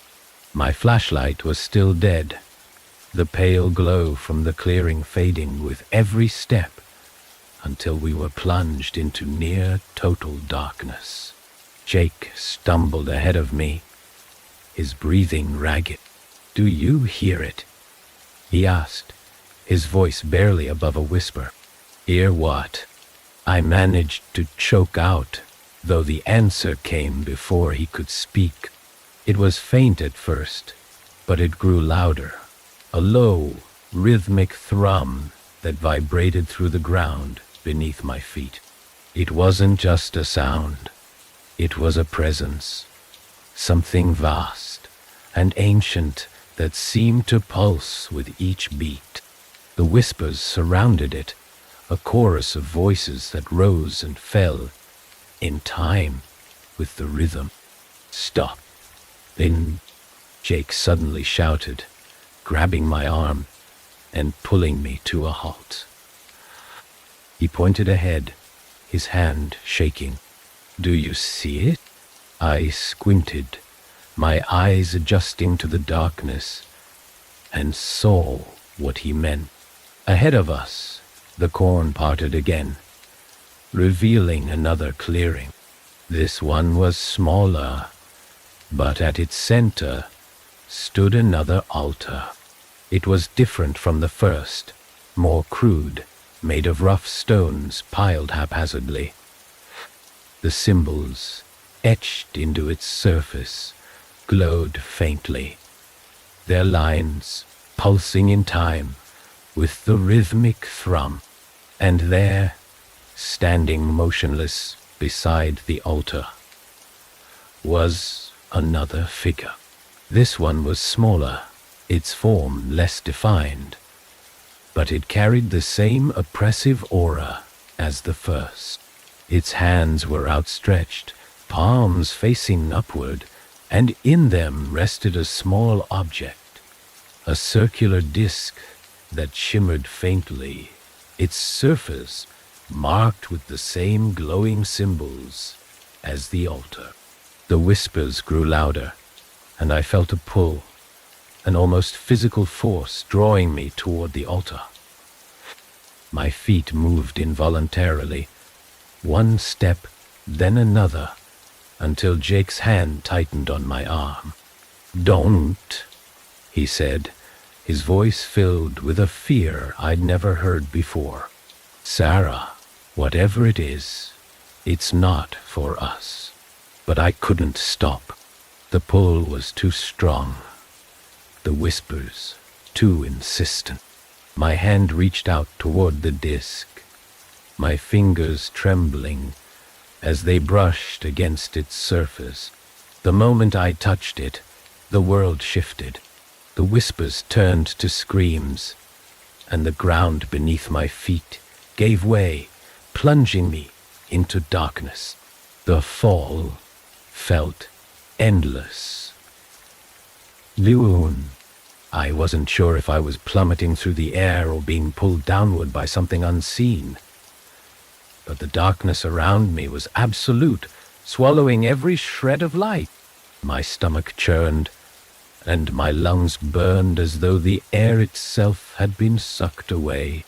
The whispers roared in my ears, rising and falling like waves, crashing against jagged rocks. Then, as suddenly as it began, it stopped.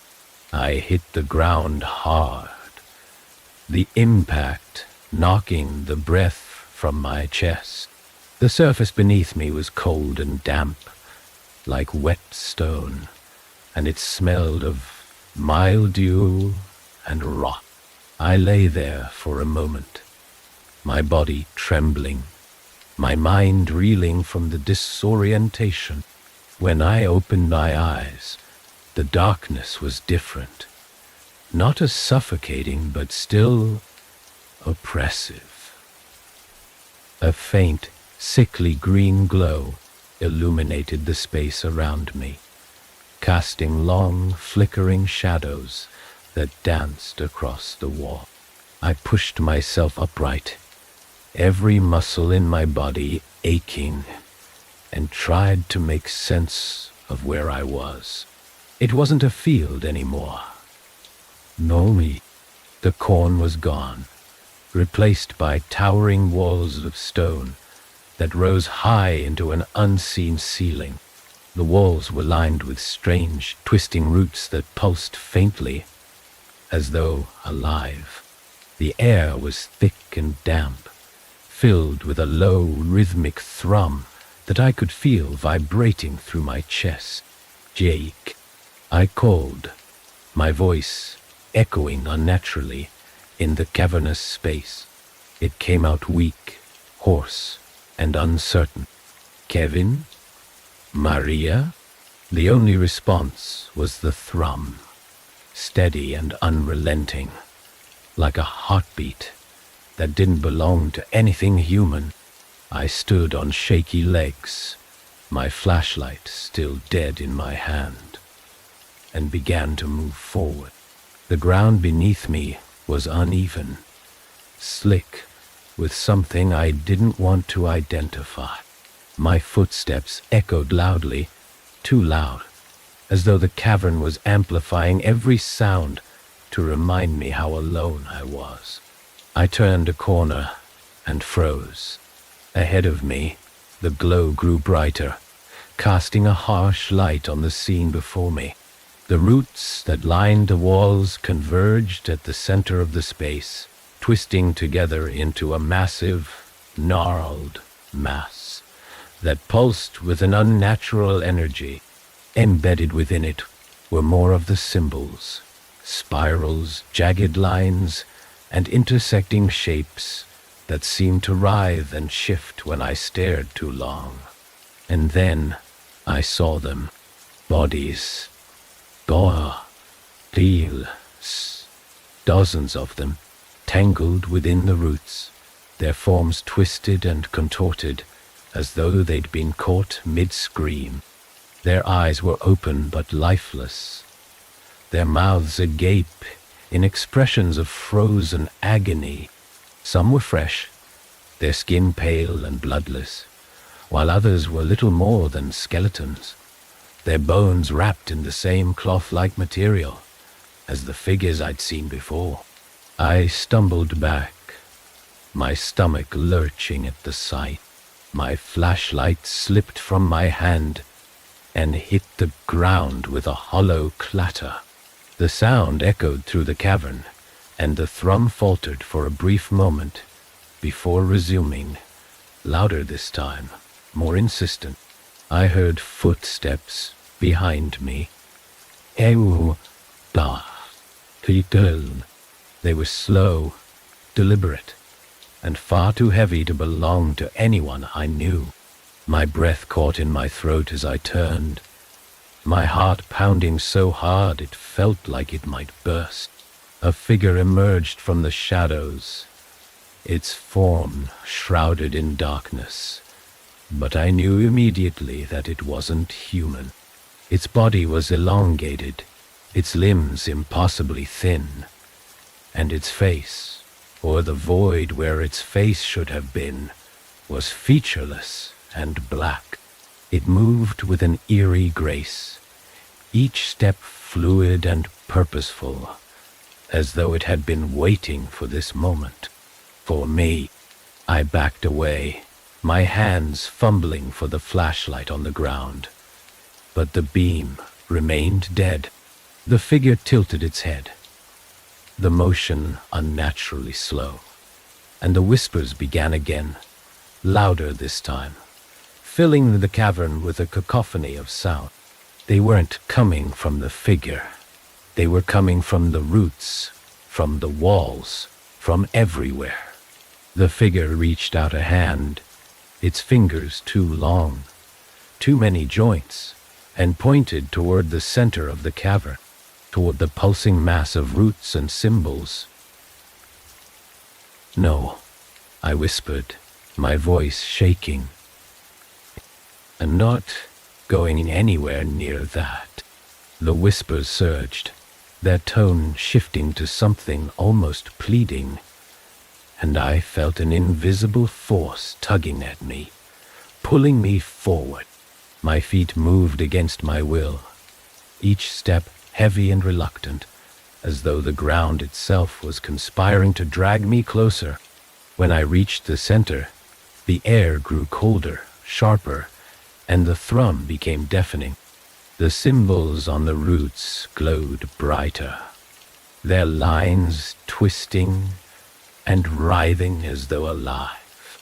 I could feel their energy crawling across my skin, burrowing into my thoughts, filling my mind with images I couldn't understand. Fields of endless corn, bodies writhing in the soil, faces that weren't faces staring back at me. The figure stepped closer, its presence overwhelming, and gestured again. This time, it pointed to the base of the root mass, where a small circular opening gaped like a mouth. The whispers shifted again, their tone softening, coaxing, inviting. I shook my head, my hands clenched into fists at my sides. "No," I said, louder this time. "Time. I won't. I'm for you. I won't." But the figure didn't move, didn't react. It simply stood there, its outstretched hand unwavering. The whispers grew more insistent, their voices blending into one that spoke directly to me, bypassing my ears and carving itself into my thoughts. "You must." The words were clear, sharp, and undeniable. I felt my resolve faltering, my body trembling as the weight of the command pressed down on me.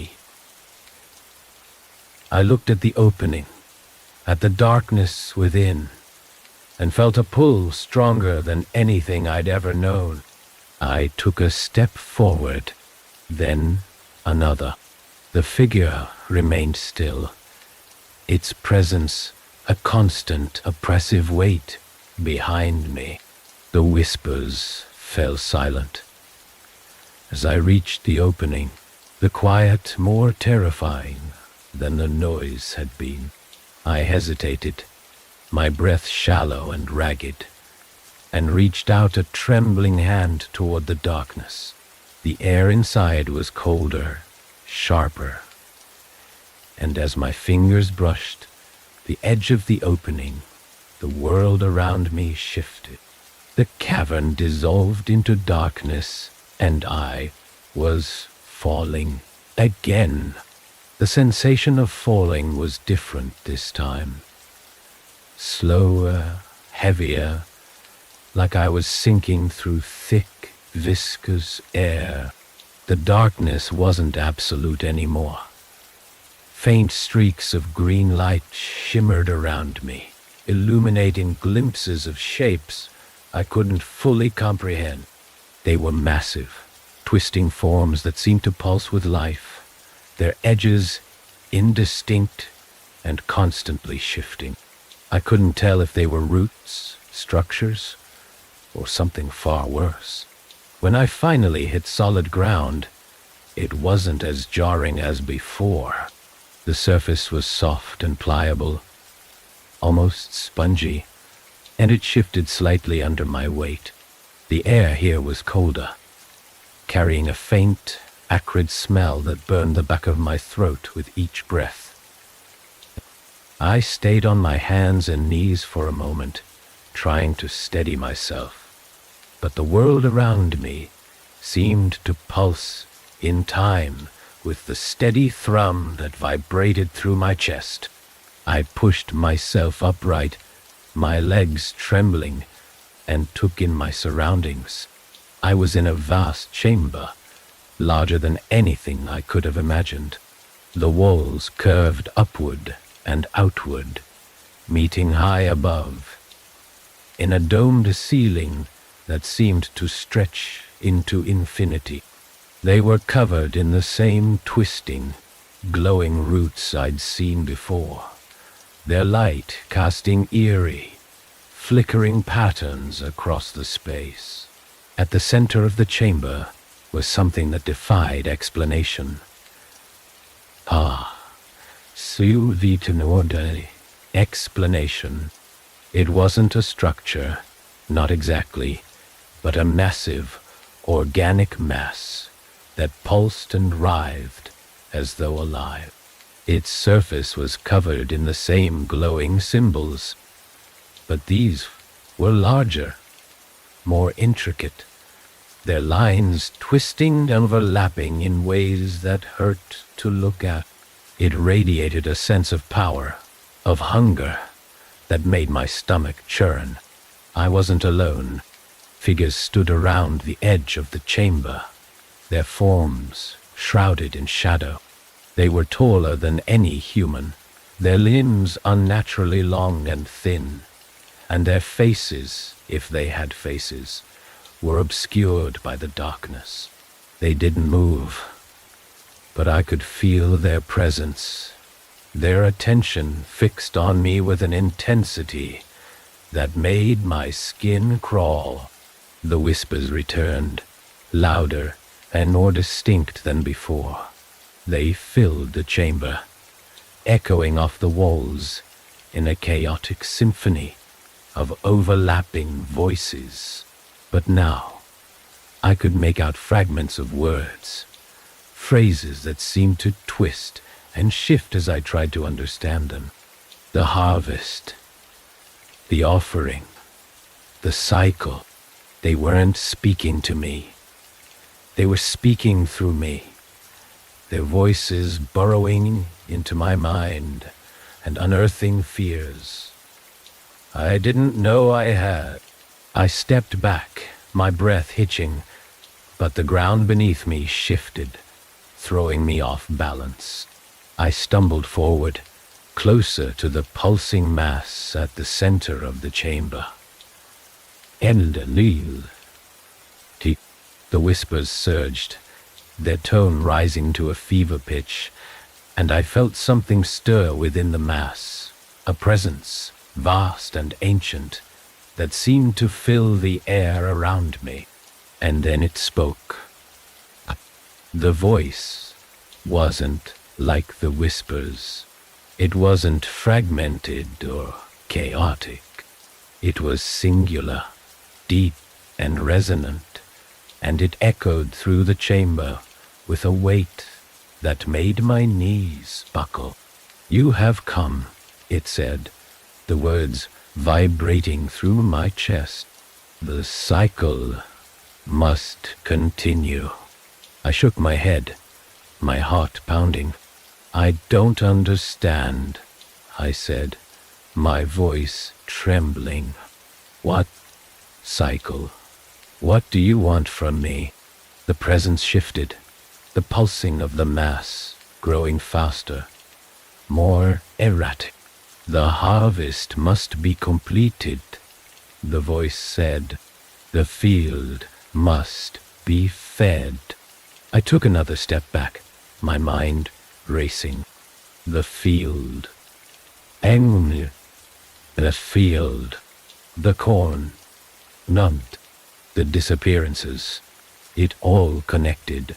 But the full picture eluded me, slipping through my grasp like smoke. "I don't want any part of this," I said, my voice rising in desperation. "I didn't come here for this." "No. En will see I said for this." "You came," the voice replied, unyielding. "And now you belong to the field." The figures at the edge of the chamber began to move. Slowly, deliberately, they stepped forward, their forms becoming clearer in the dim light. They weren't human, at least not anymore. Their bodies were twisted, their limbs too long and thin, their skin covered in the same glowing symbols as the mass at the center. They moved in unison, their steps silent despite the weight of their presence. Panic surged through me, and I turned, searching for any way out. But the chamber was a perfect circle, and the only exit was the opening I'd come through. A jagged tunnel that now seemed impossibly far away. The figures were closer now, their movements fluid and relentless. The whispers filled my head, growing louder and more insistent with every step they took. My breath came in shallow gasps, and my vision blurred as fear threatened to consume me. And then I heard it, a faint, distant sound cutting through the chaos. It was a voice, familiar, desperate.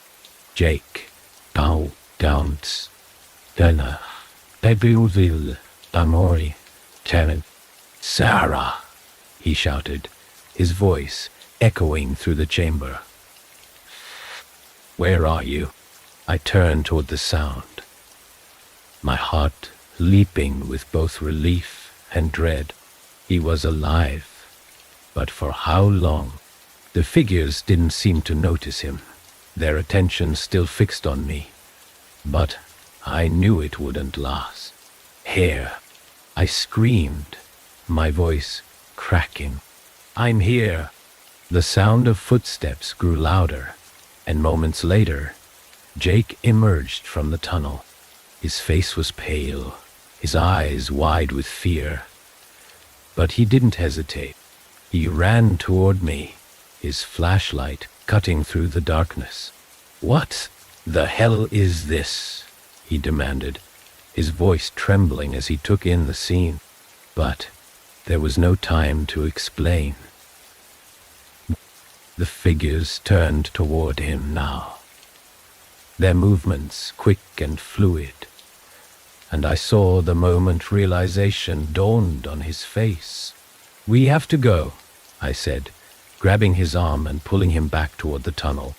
But the presence at the center of the chamber surged, its voice cutting through the whispers like a knife. None leave. The field must be fed. The ground beneath us shifted violently, and the glowing roots began to writhe, their movements quick and erratic. One of the figures lunged toward us, its arms outstretched, and I barely managed to pull Jake out of the way in time. "We're not going to make it," he said, his voice shaking as we stumbled toward the tunnel. But I refused to stop. "En," the whispers screamed in my ears, the presence of the mass pressing down on me like a physical weight. But I kept moving, dragging Jake with me. The tunnel loomed ahead, its jagged opening a faint promise of escape. But as we reached it, the ground buckled beneath us, and I fell. The force of the impact knocking the air from my lungs. Jake reached for me, his hand grasping mine, and pulled me to my feet. Together, we stumbled into the tunnel, the whispers fading as the walls of the chamber disappeared behind us. But the presence lingered, its voice echoing in my mind. As we ran, "The cycle is not broken. The field will take what it is owed." The tunnel seemed to stretch on forever, its walls slick with an organic substance that pulsed faintly under the dim light of Jake's flashlight. Each step we took felt heavier than the last, the air around us thickening, pressing against my chest like an unseen hand. The whispers had faded into an eerie silence, but the absence of sound only amplified the tension clawing at my thoughts. I could feel the presence behind us, vast and unrelenting, like a predator waiting for the perfect moment to strike. Jake's breathing was ragged, his flashlight beam trembling as it swept across the uneven ground. He didn't speak, but I could see the strain in his face, the exhaustion, the fear. My own legs ached and my lungs burned, but stopping wasn't an option. Not here, not now. The tunnel began to narrow, the walls closing in until we were forced to move single file.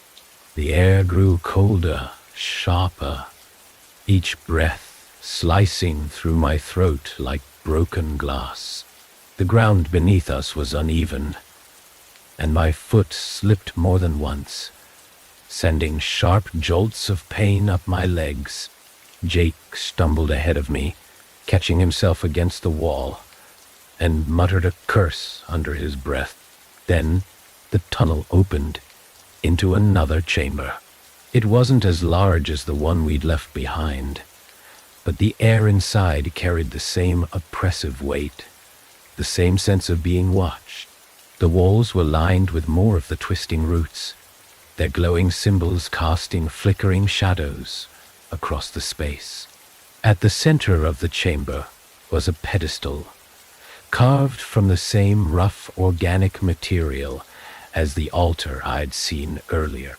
Resting atop it was a circular object, its surface black and polished, reflecting the faint green light. The moment I saw it, a wave of nausea washed over me. The whispers returned, soft at first, but growing louder with each passing second.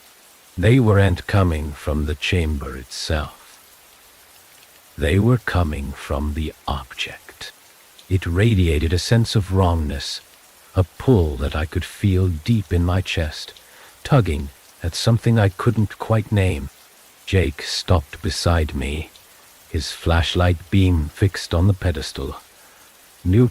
"What is that?" he asked, his voice barely more than a whisper. I don't know, I said, my voice trembling, but it's alive. As if in response, the object began to pulse, its surface rippling like water disturbed by an unseen force. The whispers grew louder, their tone shifting to something almost pleading. My head throbbed, the sound burrowing into my thoughts, pulling at my memories, my fears. I took a step closer, my body moving on its own, and Jake grabbed my arm. "Don't," he said, his grip firm. "We don't know what it'll do." But I couldn't stop. How noon behaves, but you civil life. I couldn't stop. The pull was too strong, the whispers too insistent. I could feel the object calling to me, not with words, but with something deeper, more primal. My hand reached out, trembling, and my fingers brushed against its surface. The world shifted. It wasn't like the falling sensation I'd experienced before. This was different. A sudden violent displacement that left me gasping for air. The chamber dissolved around me, replaced by a landscape that defied logic. The ground beneath me was soft and spongy, like flesh, and the sky above was a swirling vortex of green and black, its edges fraying like torn fabric. I wasn't alone. Figures moved through the landscape, their forms distorted, their movements jerky and unnatural. They didn't seem to notice me, their attention fixed on the sky above. I could feel their presence pressing against my mind, an overwhelming sense of despair and hunger that made my stomach churn. And then I saw it. At the center of the landscape was a massive structure, its surface covered in the same glowing symbols as the object I'd touched. It pulsed with an unnatural energy, its form constantly shifting, as though it couldn't decide what it wanted to be. The whispers emanated from it, louder and more chaotic than ever, filling the air with a sound that was almost too much to bear. A voice cut through the chaos, deep and resonant. The cycle must be completed. I turned, my breath catching in my throat. The figure from the chamber stood behind me, its form more defined, now more solid. Its limbs were impossibly long, its hands reaching toward me with deliberate purpose. I did realize. I stumbled back, my legs trembling, but there was nowhere to go. The landscape stretched endlessly in every direction, and the structure at its center loomed closer with each passing second. "What do you want from me?" I shouted, my voice breaking. "Why are you doing this?" The figure didn't answer. It didn't need to. The whispers spoke for it, their tone shifting to something almost mournful. "Everything I do is to. The field must be fed. The harvest must continue." The realization hit me like a physical blow. The disappearances, the rituals, the symbols, they weren't random. They were part of a cycle, a system that had existed for longer than I could comprehend. The field wasn't just a place. It was alive, and it demanded sacrifice. I felt the pull again, stronger this time, dragging me toward the structure. My legs moved against my will, each step bringing me closer to the pulsing mass at its center. The whispers grew louder, their voices overlapping in a chaotic symphony that threatened to tear my mind apart. And then I saw them. Jake and Maria. They were trapped within the structure, their bodies entwined with the roots, their faces frozen in expressions of terror and pain. Their eyes were open, unseeing, but I could feel their presence, their fear, their despair. The structure pulsed around them, feeding on their energy, their very essence. Sarah. Nul tupte. Dios textaskaway. The voice wasn't the whispers this time. It was Jake's, faint and distant, but unmistakable. His eyes met mine, and for a moment I thought I saw a flicker of recognition. I reached out, my hand trembling, but the pull was too strong. The whispers surged, their tone rising to a deafening crescendo, and the structure flared with a blinding light. And then everything went silent. When the silence hit, it wasn't a relief. It was the kind of silence that felt alive, vibrating with tension, as though the world itself was holding its breath. The blinding light receded, leaving only a faint glow that pulsed in time with my own heartbeat. I was back in the cavernous chamber, the walls shimmering faintly, the whispers gone. For a moment, I thought it was over, that I'd escaped, but the figure was still there, watching me, its presence an unbearable weight. The structure loomed ahead, larger and more oppressive than before. The roots twisted and writhed, their glowing symbols shifting like living things. At its center, I could still see Jake and Maria, their bodies suspended in the mass, their faces pale and slack, their eyes open but distant.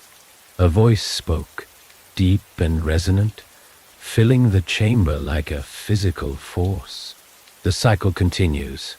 No, I whispered, my voice trembling. It doesn't have to.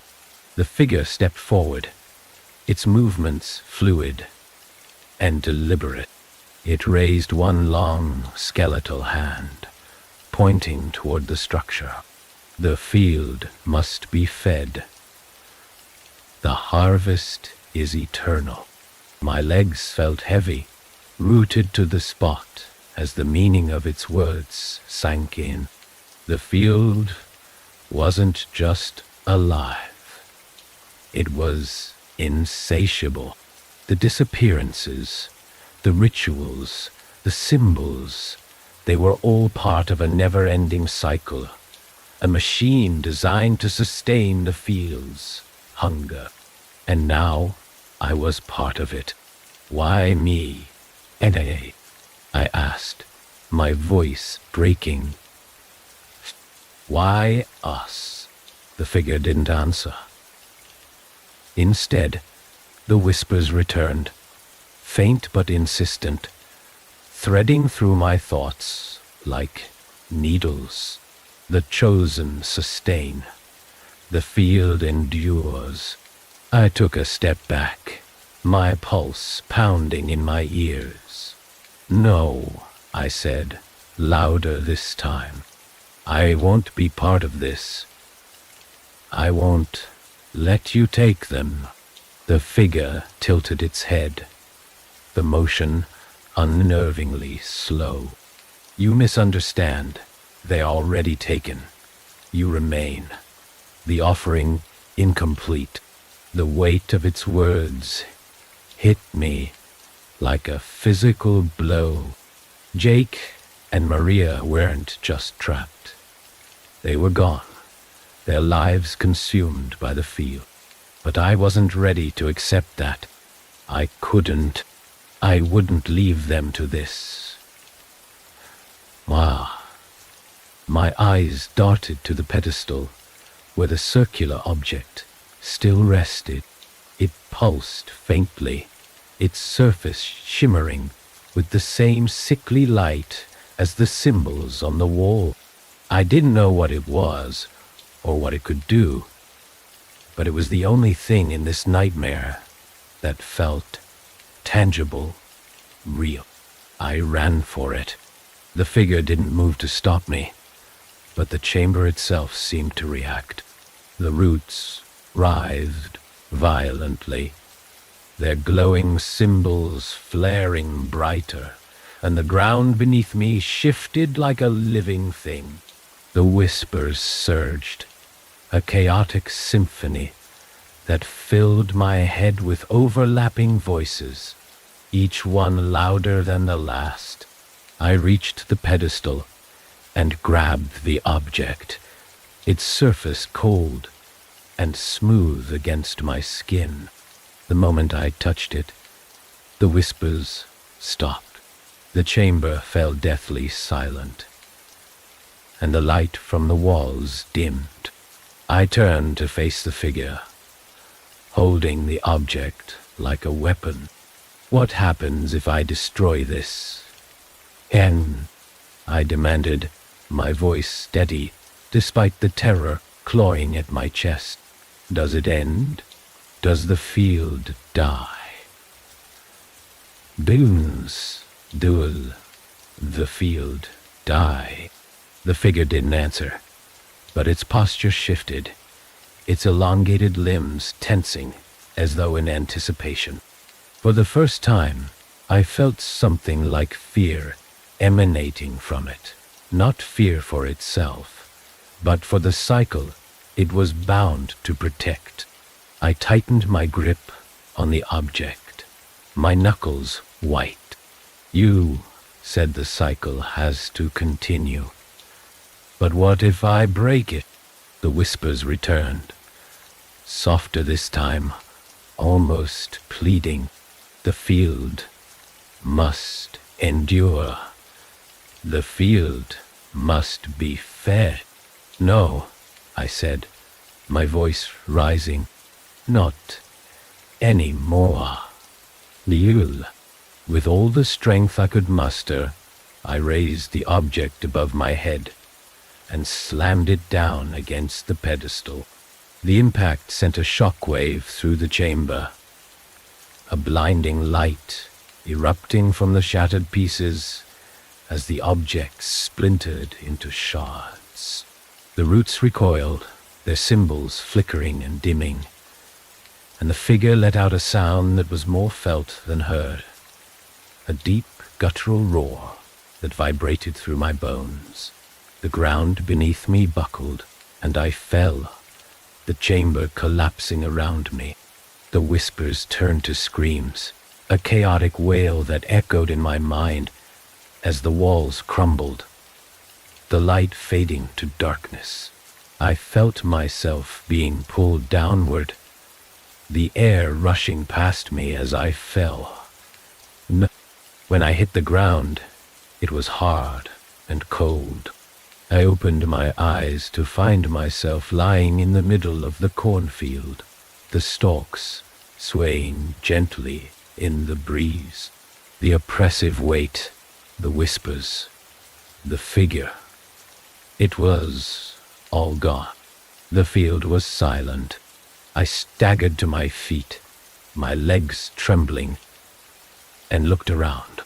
The sky above was pale and gray, the sun hidden behind thick clouds.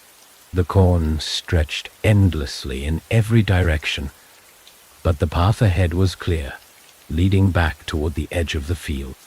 I walked.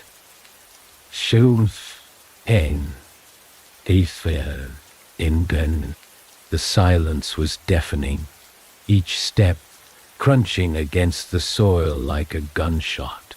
The air felt different now, lighter, freer, but the weight in my chest remained. I'd escaped, but at what cost? Jake and Maria were gone, consumed by the cycle I'd tried to break. I tried to break, and though the whispers were silent, I couldn't shake the feeling that the field wasn't truly dead. It was waiting. When I finally reached the edge of the field, the first rays of sunlight broke through the clouds, casting long shadows across the dirt road. I stopped and turned back, my eyes scanning the endless rows of corn one last time.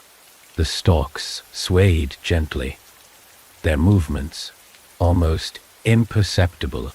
The field was quiet, but I knew better.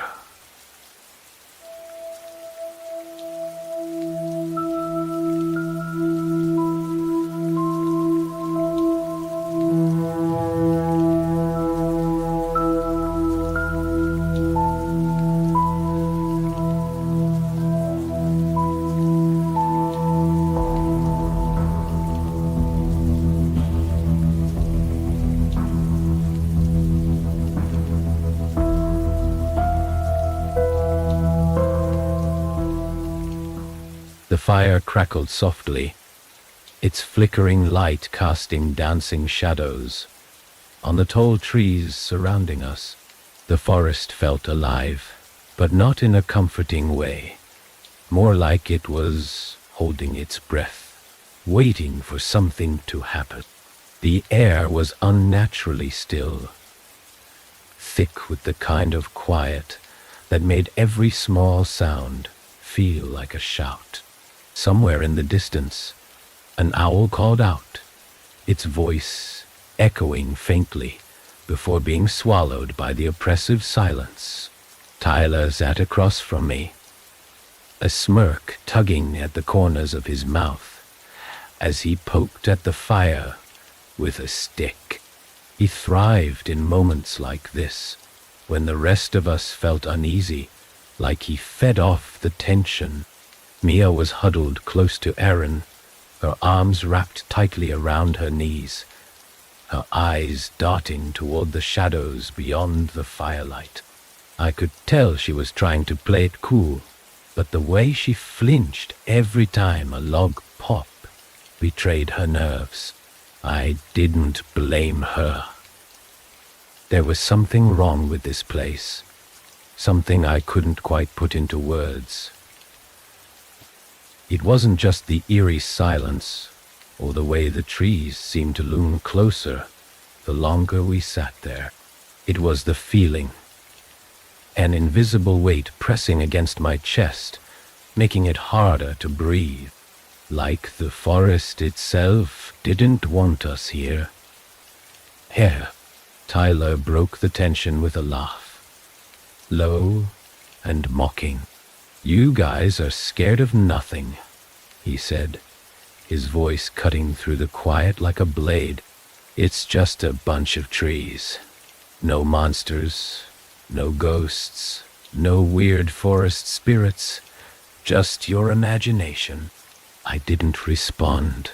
My gaze was fixed on the darkness beyond the firelight, where the shadows seemed to shift and twist in ways that didn't feel natural. I told myself it was just my eyes playing tricks on me, a side effect of staring at the fire for too long. But deep down, I wasn't so sure. The first sound came out of nowhere, a faint rustling, so quiet I almost missed it. My head snapped toward the source, my heart lurching in my chest. It was nothing, I told myself, and just the wind. But the air was completely still, not even a hint of a breeze to move the leaves. "Did you hear that?" Mia's voice was barely above a whisper, her eyes wide as she looked toward the trees. Aaron squeezed her hand, his expression a mix of reassurance and unease. "It's probably an animal," he said, though his tone lacked conviction. "A squirrel or something." But it wasn't a squirrel. The rustling grew louder, closer, moving in a slow, deliberate rhythm that sent a chill down my spine. It wasn't the erratic scurrying of a small creature or the soft flutter of a bird's wings. It was heavier, more purposeful, like footsteps. Tyler rolled his eyes, tossing the stick into the fire with a flourish. "You guys are hopeless," he said, standing and brushing off his jeans. "I'll prove it to you. There's nothing out there." Before any of us could stop him, he grabbed a flashlight and strode toward the darkness, his cocky grin illuminated briefly by the beam before it disappeared into the trees. Mia let out a soft gasp, reaching out as though she could pull him back. "Tyler, don't. Up to you, I'll be fine," Aaron said, though his voice was strained. "He's just messing around." I didn't share his confidence. My gut told me Tyler was making a mistake, but I stayed silent, my gaze fixed on the spot where he'd vanished. The forest seemed to close in around him, swallowing the faint glow of his flashlight, until it was nothing more than a pinprick of light. And then it was gone. The rustling stopped. Bill knew. The silence that followed was deafening, heavy with a sense of dread that settled over us like a shroud. My pulse quickened, and I stood, my eyes straining to see anything beyond the firelight. "Tyler," I called, my voice echoing through the trees. No response. Aaron stood as well, his hands clenching and unclenching at his sides. "Mom,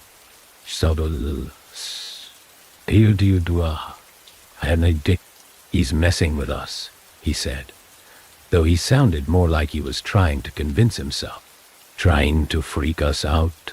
But something about the silence didn't feel like a prank. It felt wrong, unnatural, like the forest itself had swallowed him whole. Minutes passed, though it felt like hours. The fire crackled weakly, its light growing dimmer, as if it too was being drained by the oppressive atmosphere. Mia was trembling now, her breaths coming in short, panicked gasps. I put a hand on her shoulder, trying to steady her, but my own hands were shaking. And then we heard it, a voice, faint and distorted, drifting through the trees like smoke.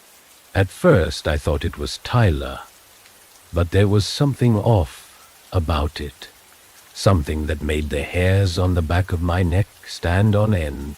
It was his voice, but not. The cadence was wrong, the tone warped, as though it had been twisted and stretched until it was barely recognizable. "Guys, come here." The words were slurred, almost unrecognizable, but the fear in them was unmistakable. "Help me, please." Mia bolted upright, her eyes wide with panic. "We have to go after him," she said, her voice shaking. "He's in trouble."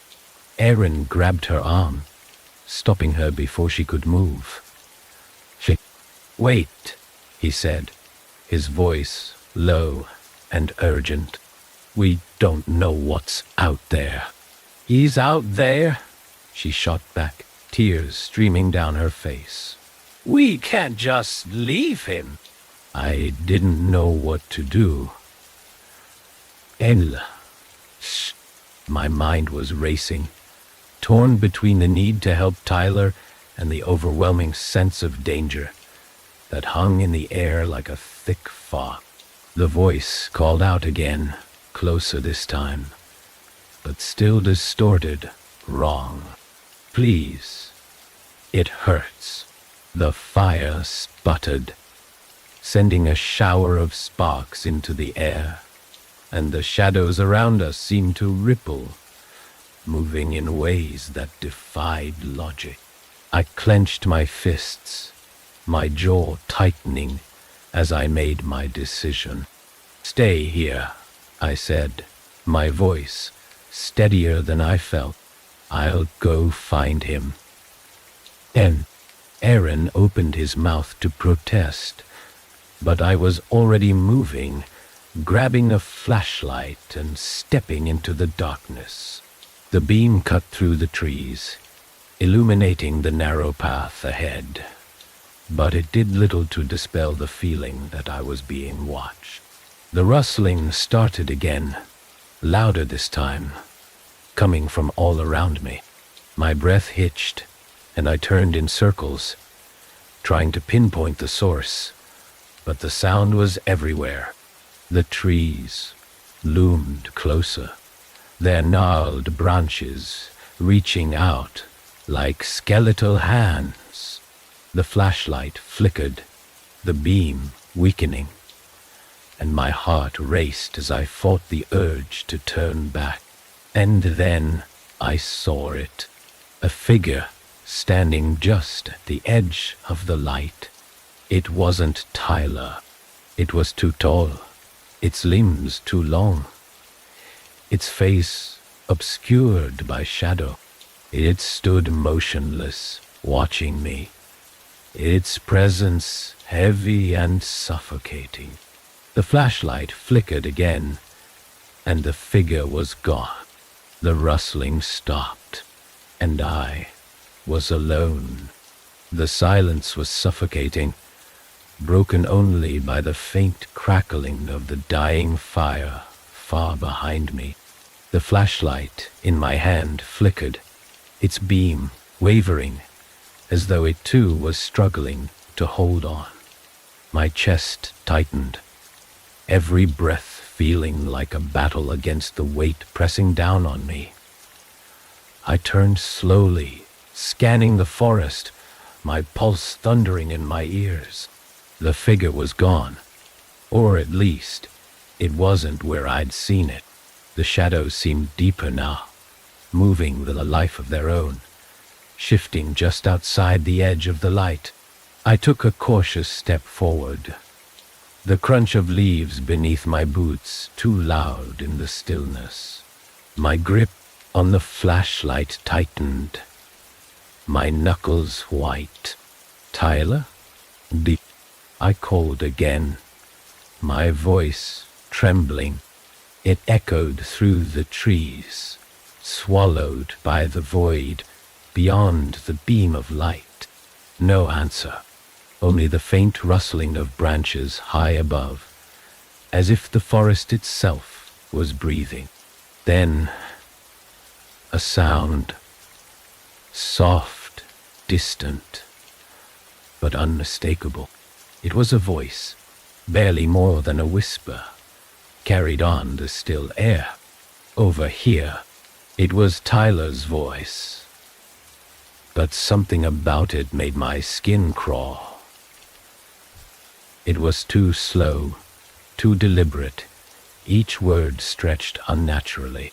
I turned toward the sound, the flashlight beam cutting through the dense trees, and took another step. The voice came again, closer this time, but still distant enough to feel wrong. Help me. Oh, my heart pounded, but I couldn't stop moving. The pull was stronger than my fear, an invisible thread drawing me deeper into the woods. The ground beneath me grew softer. the leaves damp and cold against the soles of my boots. The flashlight flickered again, casting jagged shadows across the gnarled trunks around me. As I pushed forward, the air grew colder, each breath forming a faint mist in front of me. The trees seemed to close in, their branches reaching out like skeletal fingers. My pulse quickened as the faint glow of the flashlight landed on something ahead. A clearing, shrouded in an eerie, pale light. I hesitated at the edge, my breath catching in my throat. The clearing was unnatural, the ground bare and cracked, as though nothing had grown there for years. At its center stood an ancient tree, its bark blackened and twisted, its roots stretching across the ground like veins. The air here felt heavier, charged with a strange energy that made my skin prickle. And then I saw him. Tyler was standing at the base of the tree, his back to me. His flashlight lay on the ground beside him, its beam weak and flickering. His shoulders were hunched, his arms hanging limply at his sides. Enel, he didn't move, didn't respond to my approach. Tyler, shyly, I called, my voice barely audible. He didn't turn around. I took another step, my stomach twisting with unease. The ground beneath me felt wrong, soft and spongy, as though it were alive. The air was thick, with a faint metallic scent that made my head spin. I reached out a trembling hand, the flashlight beam shaking as it landed on Tyler's back. Tyler, I said again, louder this time. What are you doing? He turned slowly, his movements stiff and unnatural. His face was pale, his eyes wide and glassy, as though he was staring at something far away. His lips moved, but no sound came out. My heart raced. As I took a step back, the flashlight beam darting between his face and the twisted tree behind him. Tyler, we need to go, I said, trying to keep my voice steady. Come on. He didn't respond. Instead, his head tilted slightly, his eyes locking onto mine with a vacant, almost mechanical stare. Then, without warning, his mouth opened, and a sound emerged, a deep, guttural noise that didn't belong to him. It was low and resonant, vibrating through the air and sending a chill down my spine. I stumbled back, nearly dropping the flashlight, as Tyler took a step forward. His movements were jerky, his limbs twitching, as though he were fighting against something unseen. The guttural noise grew louder, filling the clearing with a sound that felt alive, as though it were wrapping itself around me. Tyler, stop, I shouted, my voice breaking. But he didn't stop. She, Bushimai, Hadrunel. Stop. He kept coming, his body moving in fits and starts, his head twitching at odd angles. The flashlight beam wavered as I backed away, the pale light from the clearing casting long, distorted shadows around us. I could feel the weight of the tree behind him, its presence oppressive, almost sentient. And then he collapsed. It happened so suddenly that I froze, my breath hitching in my throat. One moment he was moving toward me, and the next he crumpled to the ground like a puppet whose strings had been cut. The guttural noise stopped, replaced by the deafening silence of the forest.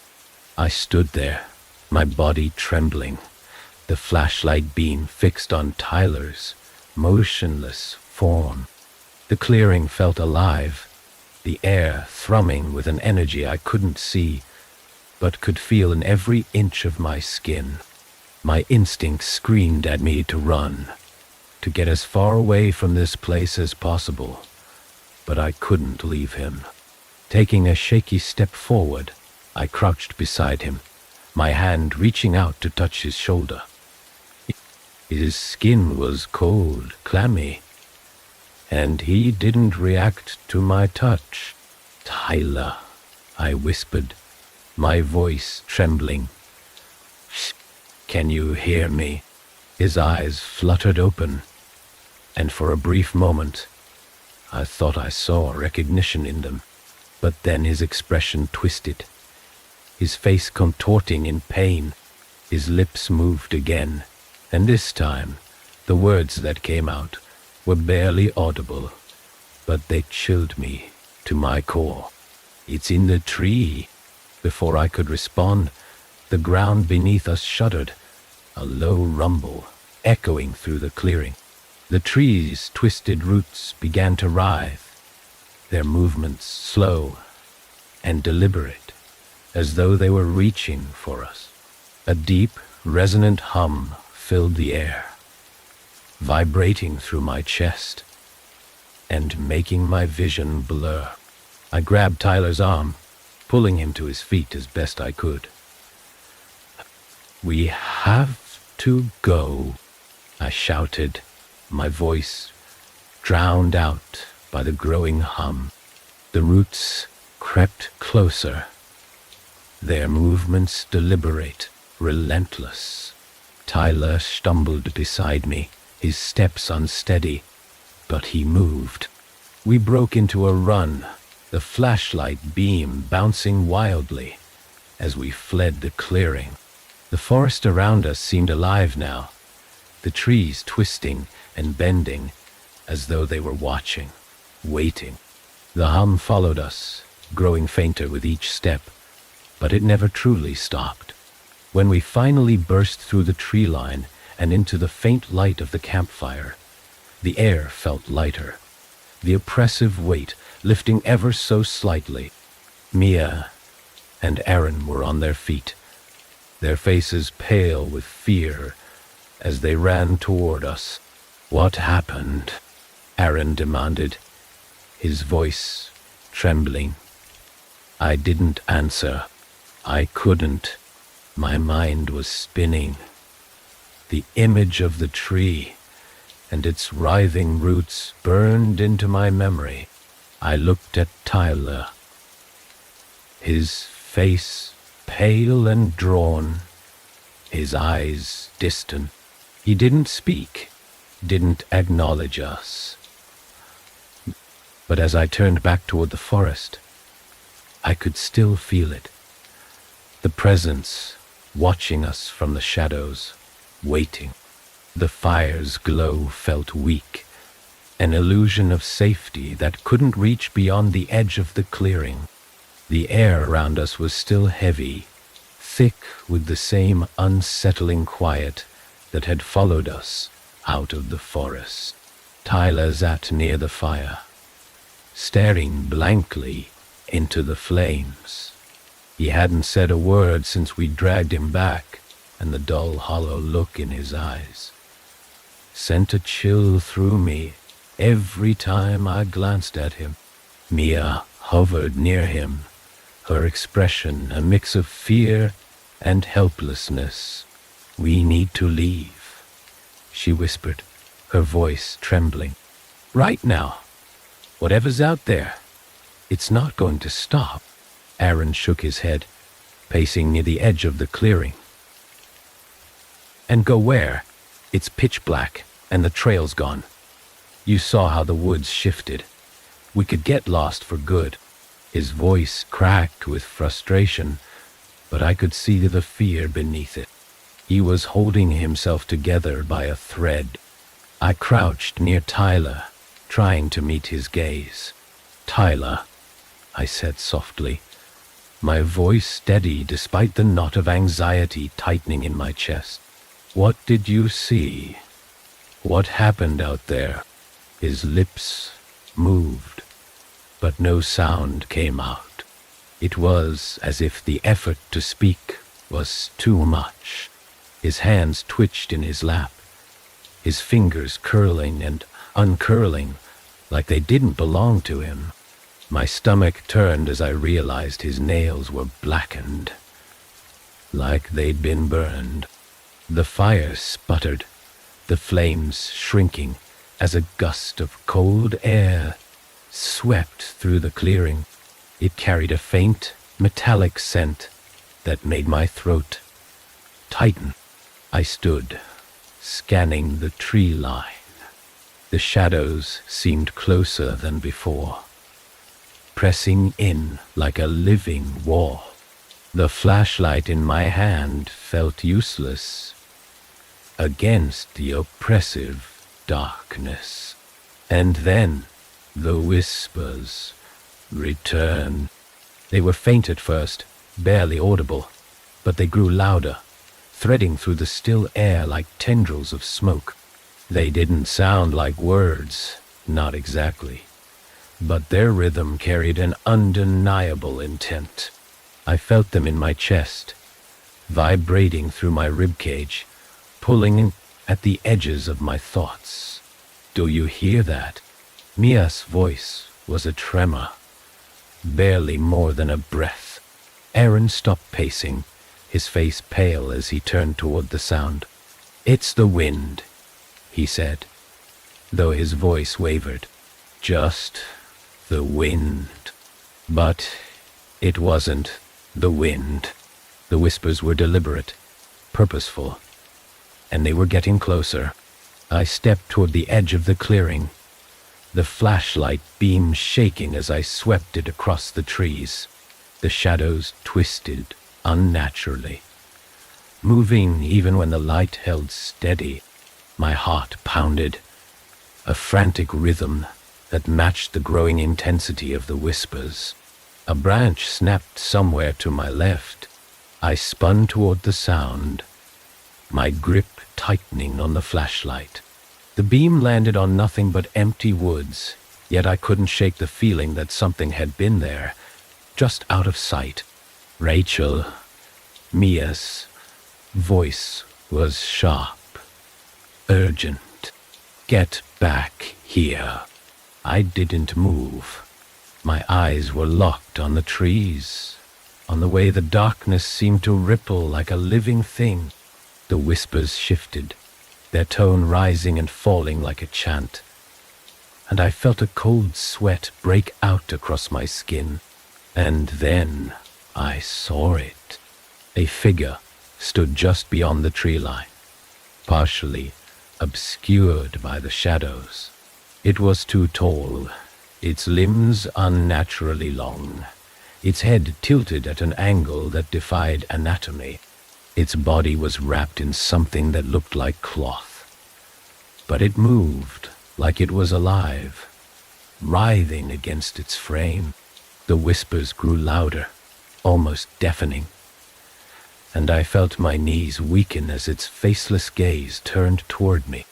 I stumbled back, my breath hitching as I raised the flashlight higher.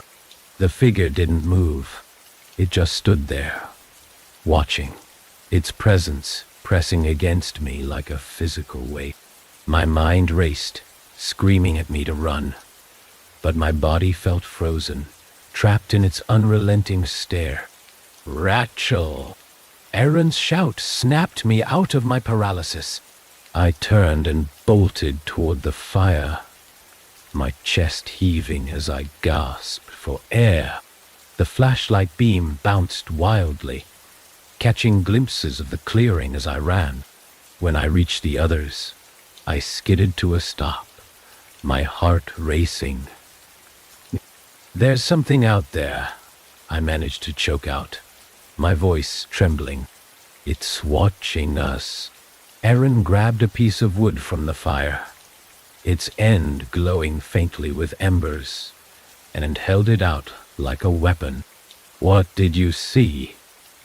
he demanded, his voice edged with panic. I shook my head, unable to find the words. The figure's image was burned into my mind, its presence lingering like a shadow I couldn't shake. "It's not human," I whispered. "Whatever it is, it's not human."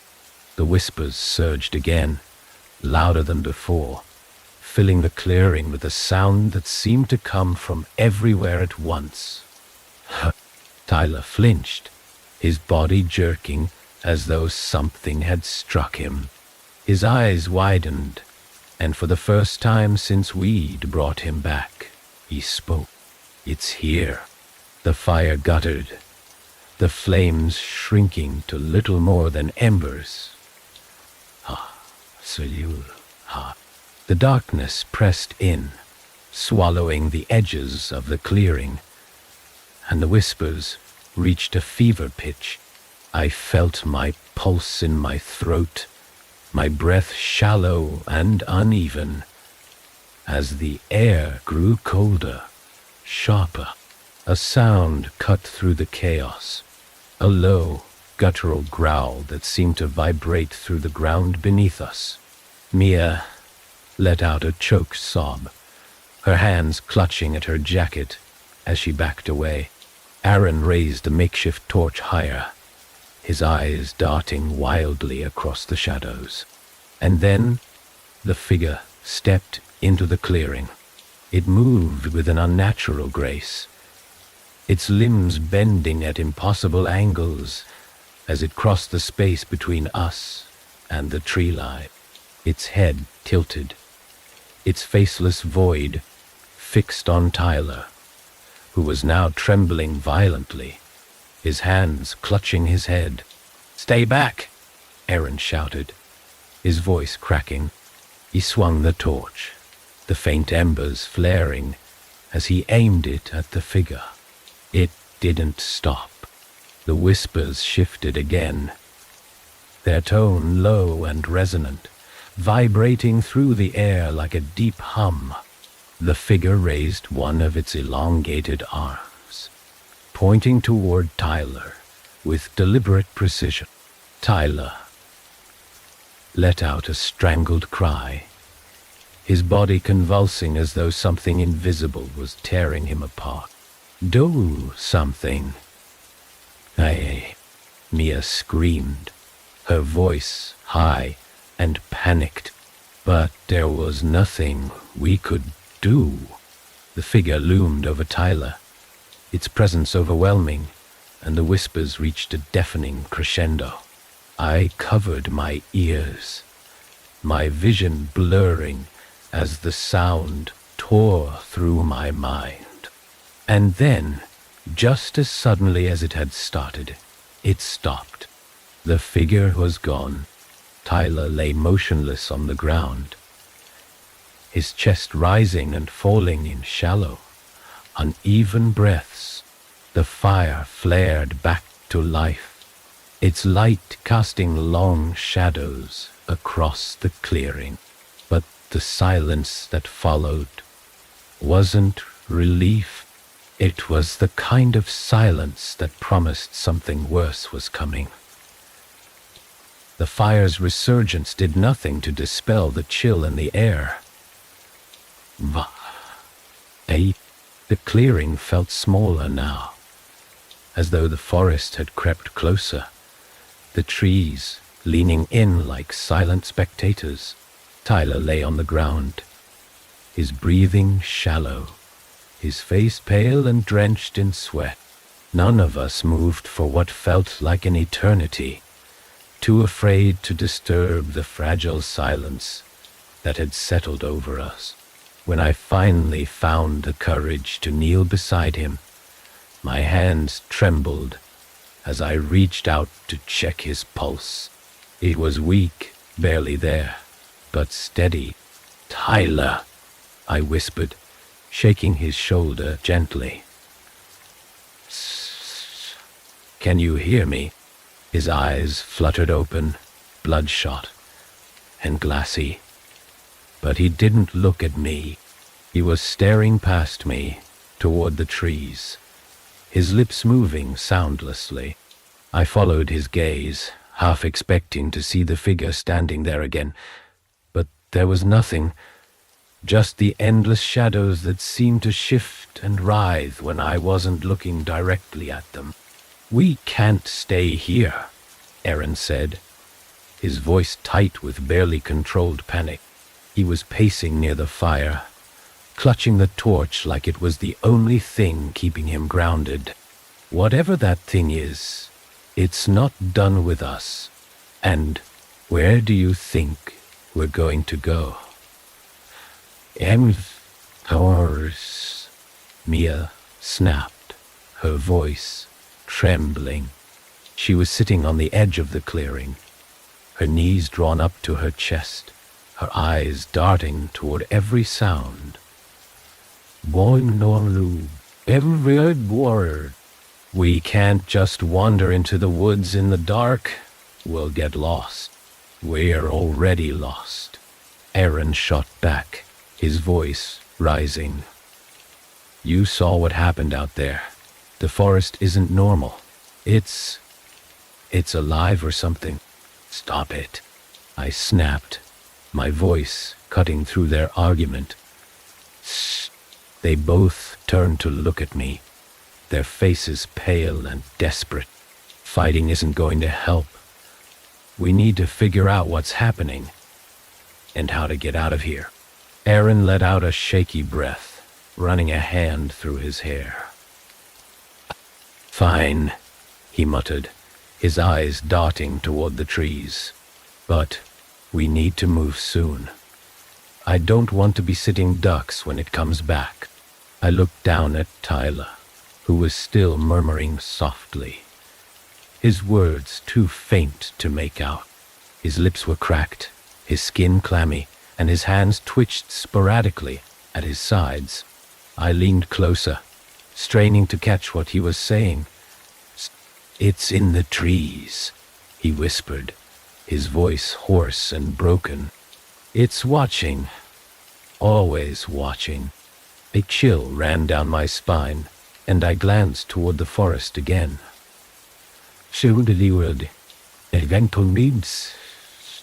The trees seemed darker now, their trunks gnarled and twisted, their branches reaching toward the sky like skeletal fingers. I couldn't shake the feeling that we were being watched. Not by one thing, but by many. The air felt heavier with every passing second, as though the forest itself was pressing down on us. "Do you hear that?" Mia's voice was barely audible, her wide eyes fixed on the fire. "And it fires." At first I didn't understand what she meant, but then I heard it, a low melodic hum, so faint it was almost imperceptible. It wasn't coming from the fire or the trees.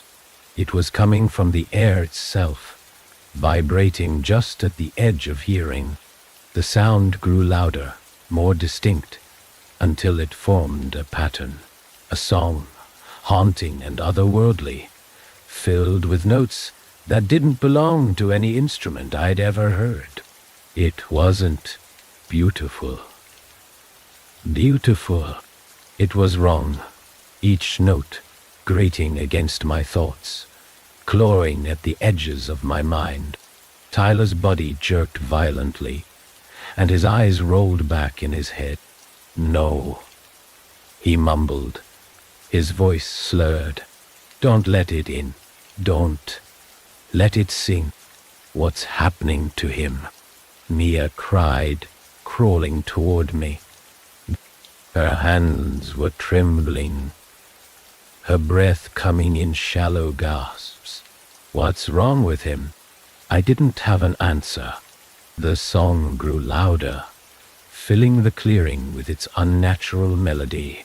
The fire flickered wildly, its light dimming as though it were being smothered.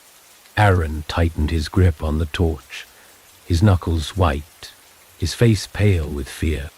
And then the forest moved. The trees swayed, their trunks bending and twisting in ways that defied logic. The shadows at their bases thickened, spreading like spilled ink, creeping toward us. The song grew sharper, more insistent, and I felt it burrowing into my thoughts, unraveling my sense of reality. "We have to go," Aaron said, his voice barely audible. "No," I didn't argue. I grabbed Tyler under his arms, dragging him toward the fire as Mia scrambled to her feet. Aaron led the way, his torch casting erratic light on the trees as we stumbled toward the edge of the clearing. The shadows followed us, their movements deliberate, calculated, like predators herding prey. The song didn't stop. It grew louder, more chaotic, each note scraping against my mind like nails on a chalkboard. Tyler's weight was almost too much for me to bear, but I didn't let go. My determination fueled by the terror clawing at my chest. When we reached the edge of the clearing, the ground shifted beneath our feet. It felt soft, almost alive, and I stumbled, nearly dropping Tyler. The shadows surged closer, their edges sharpening, and the song reached a fever pitch. Aaron turned, swinging the torch wildly. The flames flared, driving the shadows back for a brief moment. But it wasn't enough. They regrouped, circling us, their shapes growing more defined with each passing second. And then I saw it. Whoa, you must say, at the center of the shadows, half hidden by the writhing darkness, was a figure. It was taller than before, its limbs impossibly long, its head tilted at an unnatural angle. The cloth-like substance that covered its body rippled and twisted, as though alive. Its faceless void was fixed on us, and the song seemed to emanate from it, vibrating through the air. Tyler's eyes snapped open, and he let out a guttural scream that made my blood run cold. His body convulsed, his back arching as though something inside him was trying to escape. "It's here," he gasped, his voice raw and broken. "It's inside me." The shadows surged forward, and the figure took a step closer, its movement slow and deliberate. The song reached a deafening crescendo, and the air itself seemed to vibrate with its unnatural energy. I clutched Tyler tighter, my mind racing as the darkness closed in around us. And then everything went silent. The silence after the song was worse than the sound itself. It was so complete, so heavy, that it felt like the world had been muted. My ears rang in the void, and my heart pounded in the oppressive quiet. Tyler had gone still in my arms, his body limp and lifeless except for the shallow rise and fall of his chest. I looked at Mia and Aaron, their faces pale and streaked with tears, their eyes darting nervously toward the encroaching shadows. The fire in the clearing behind us had died, leaving only smoldering embers that glowed faintly against the darkness. The forest loomed around us, its twisted shapes pressing closer with every passing second. The figure was still there, its presence, a weight that I couldn't shake, even when I couldn't see it. "We need to keep moving," Aaron whispered, his voice barely audible. His grip on the torch had loosened, the embers at its tip fading fast. "We can't stay here." I nodded, my throat dry and tight. "Help me with him," I said, gesturing to Tyler. "We have to get him out of here." Aaron stepped forward, slipping an arm under Tyler's other side. Together, we lifted him, his head lolling forward, his body unnaturally heavy. Mia followed close behind, her arms wrapped tightly around herself, her eyes flicking nervously toward the trees. The shadows seemed to pulse, shifting and twisting like living things. They didn't move closer, but they didn't retreat either. They waited, watching, their presence a constant, suffocating pressure. The silence pressed against my ears, and I could feel the weight of the forest bearing down on us as we stumbled forward. The ground beneath us was uneven, soft in places, and slick with something that smelled faintly metallic.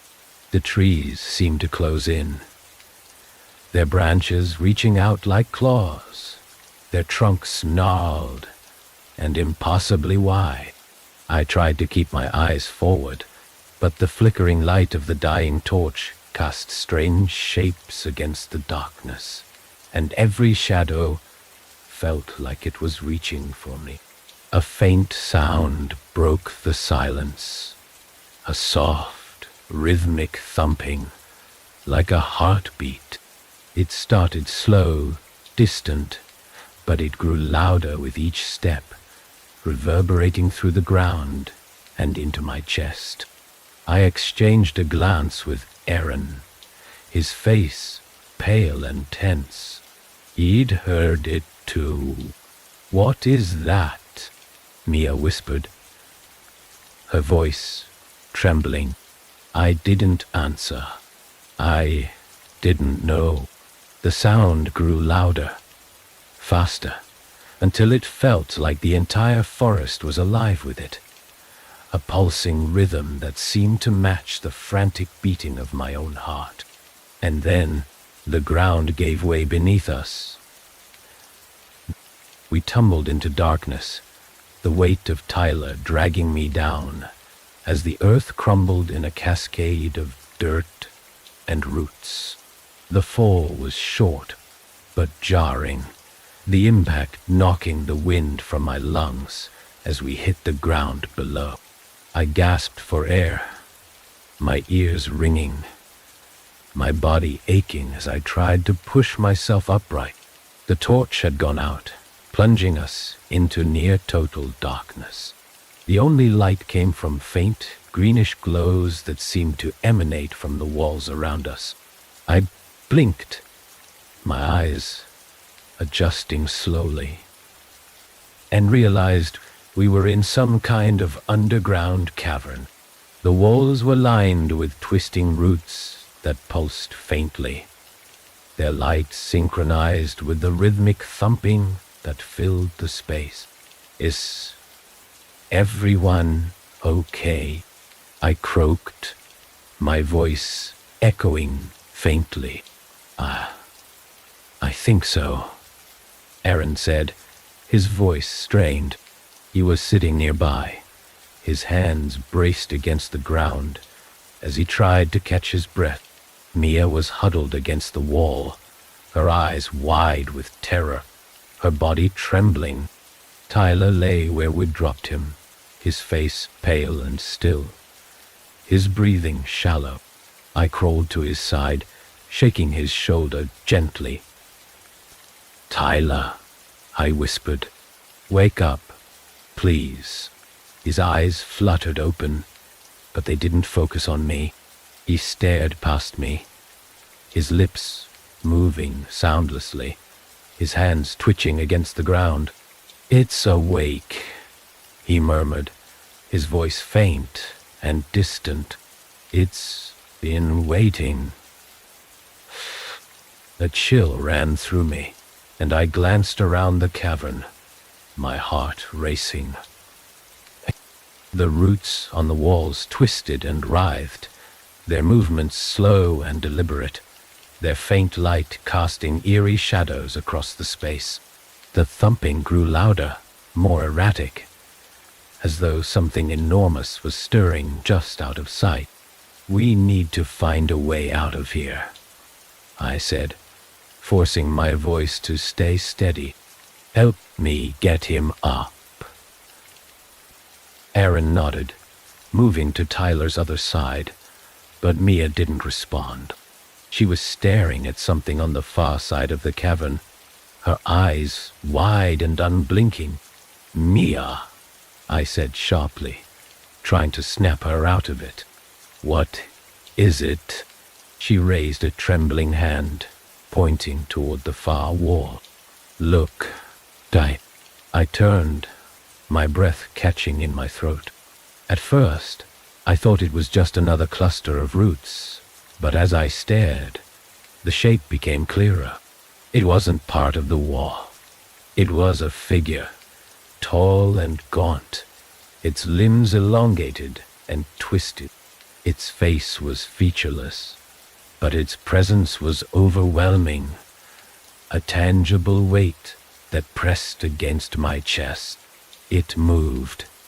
The motion was slow, deliberate, its head tilting slightly as though it were studying us. The rhythmic thumping grew deafening, and the roots on the walls writhed more violently, their light flaring and dimming in time with the sound. I couldn't move, couldn't breathe. As the figure stepped closer, its limbs bending at impossible angles, Aaron broke the spell. "Go!" he shouted, grabbing my arm and pulling me to my feet. We stumbled forward, dragging Tyler between us as the figure advanced. Mia followed, her breaths coming in panicked gasps, her flashlight swinging wildly in her hands. The cavern twisted and turned, the walls narrowing and expanding unpredictably. The roots seemed to reach for us, their movements erratic, their faint light casting shifting shadows that played tricks on my eyes. The thumping was everywhere now, filling the air with its relentless rhythm, drowning out the sound of our footsteps and ragged breaths. A faint light appeared ahead, flickering like a distant flame. It was weak, but it was enough to spur us forward, our desperation driving us toward it. The figure's presence lingered behind us, a constant weight that never faltered, its silent pursuit relentless. When we burst into the open space, the light was blinding after the dim glow of the cavern. It took me a moment to realize where we were. A massive underground chamber, its ceiling so high it disappeared into darkness. At its center was a twisted, gnarled tree, its roots sprawling across the ground like veins, its branches reaching toward the unseen ceiling. The thumping was coming from the tree, its roots pulsing in time with the sound. The air around it shimmered, heavy with an energy that made my skin crawl. Tyler stirred in our arms, his head lolling toward the tree, his lips moving soundlessly. "It's here," he murmured. "It's always been here." And then the shadows reached us. Well, the shadows poured into the chamber like a living tide, stretching and writhing as they advanced toward us. The twisted tree at the center seemed to pulse with life, its roots twitching and shifting across the uneven ground. The rhythmic thumping grew louder, a deafening drum beat that reverberated through my chest, making it harder to breathe. Tyler let out a low, guttural groan, his body twitching in our grasp. His head lolled toward the tree, and his lips moved, forming words I couldn't understand. They sounded like fragments of something ancient, something wrong, each syllable scraping against the edges of my mind like jagged glass. "We can't stay here," Aaron shouted over the noise, his voice strained as he tightened his grip on Tyler's arm. "And you would bore him. Oh no, Dodie. Tyler, we have to move." Mia stood frozen near the edge of the chamber, her wide eyes locked on the advancing shadows. The flashlight in her hand trembled, the beam barely cutting through the dark, its light flickering like it was being swallowed by the air itself. "It's everywhere," she whispered, her voice barely audible. "We can't escape it." I grabbed her arm, pulling her back as the shadows crept closer, their edges shifting and curling like smoke.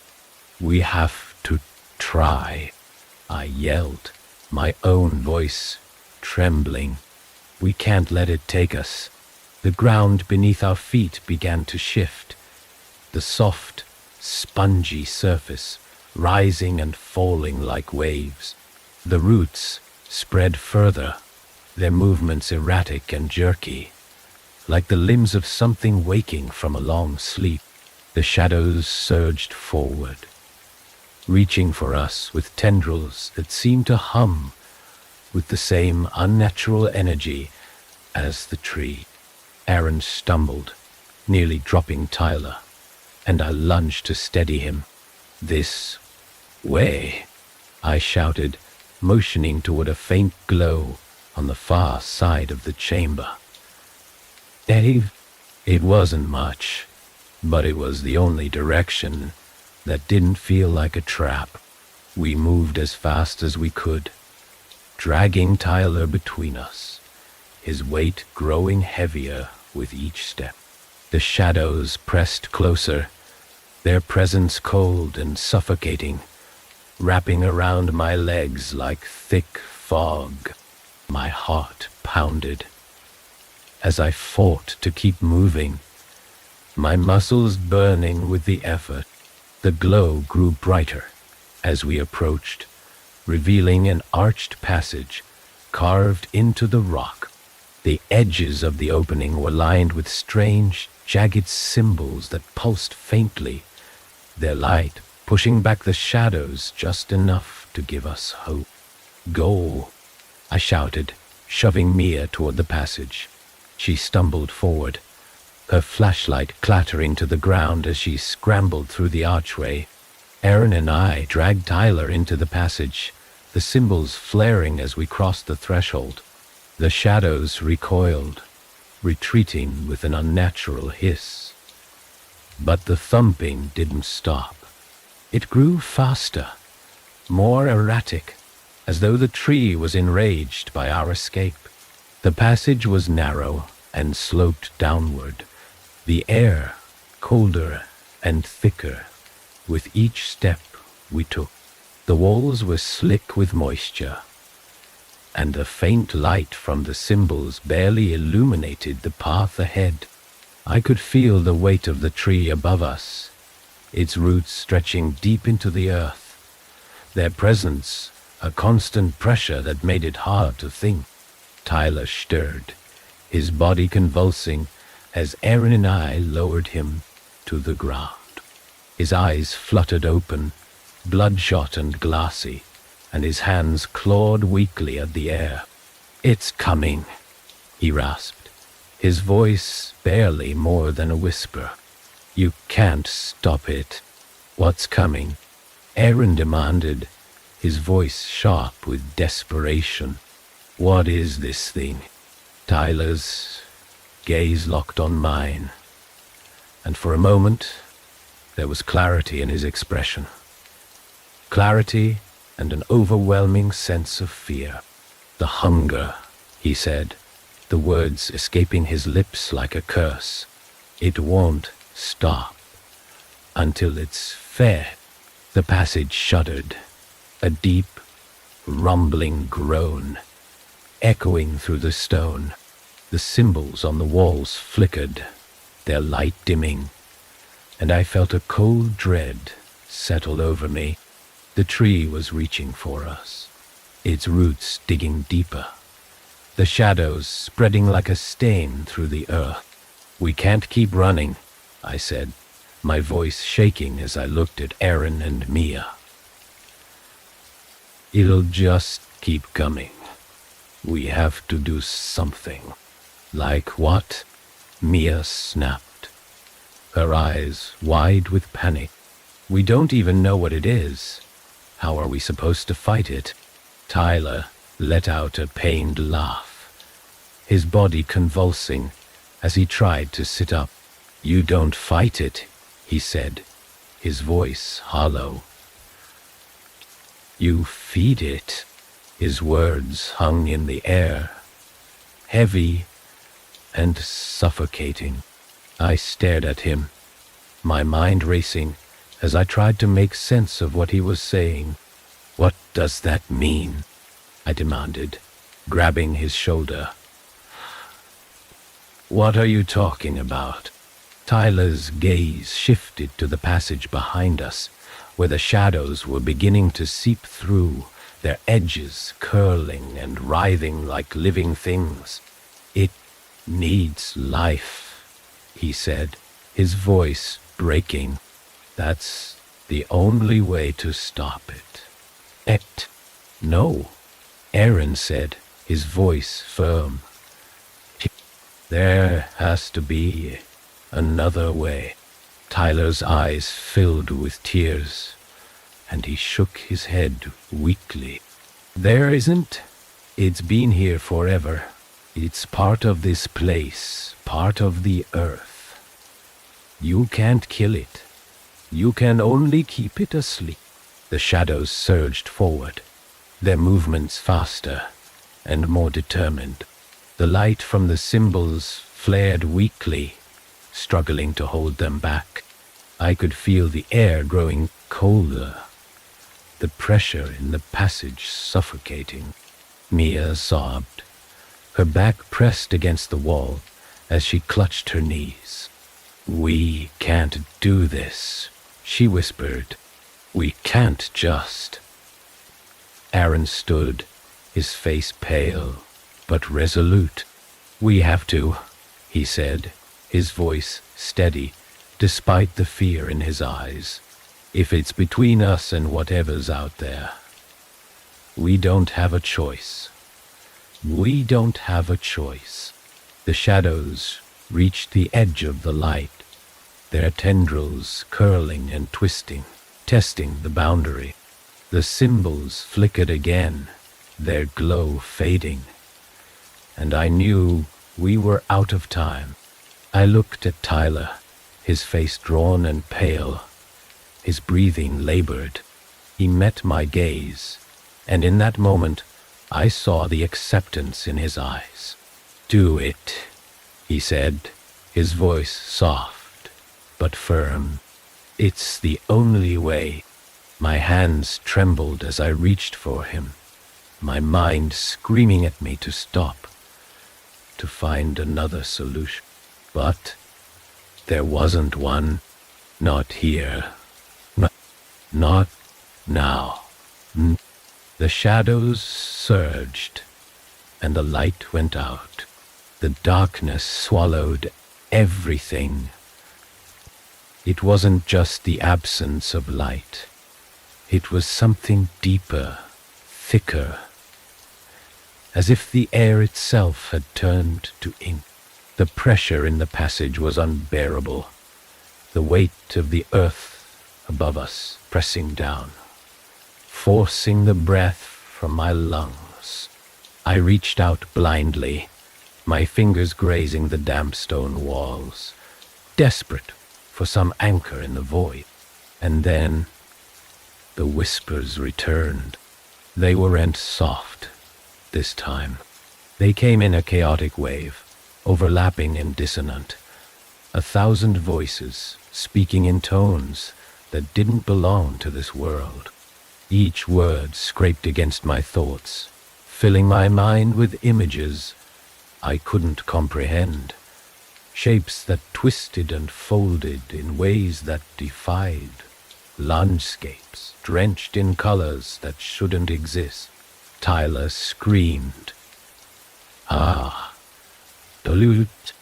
It was raw, guttural, and it cut through the whispers like a blade. I dropped to my knees, clutching his arm as his body convulsed violently.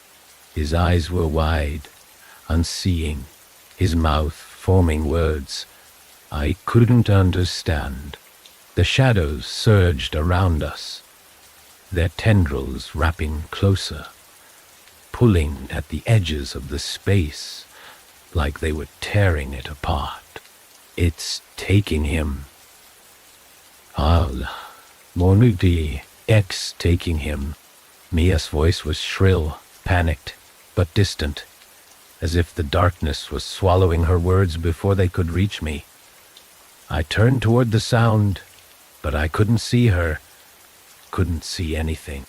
Only the faint, pulsating glow of the roots on the walls, their light flickering weakly, as if they were dying. We have to go, Aaron shouted, his voice breaking. I heard his footsteps, the scrape of his boots against the uneven stone, but he didn't come closer. Rachel, we can't stay here. I looked at Tyler, his body jerking violently, his fingers clawing at the air.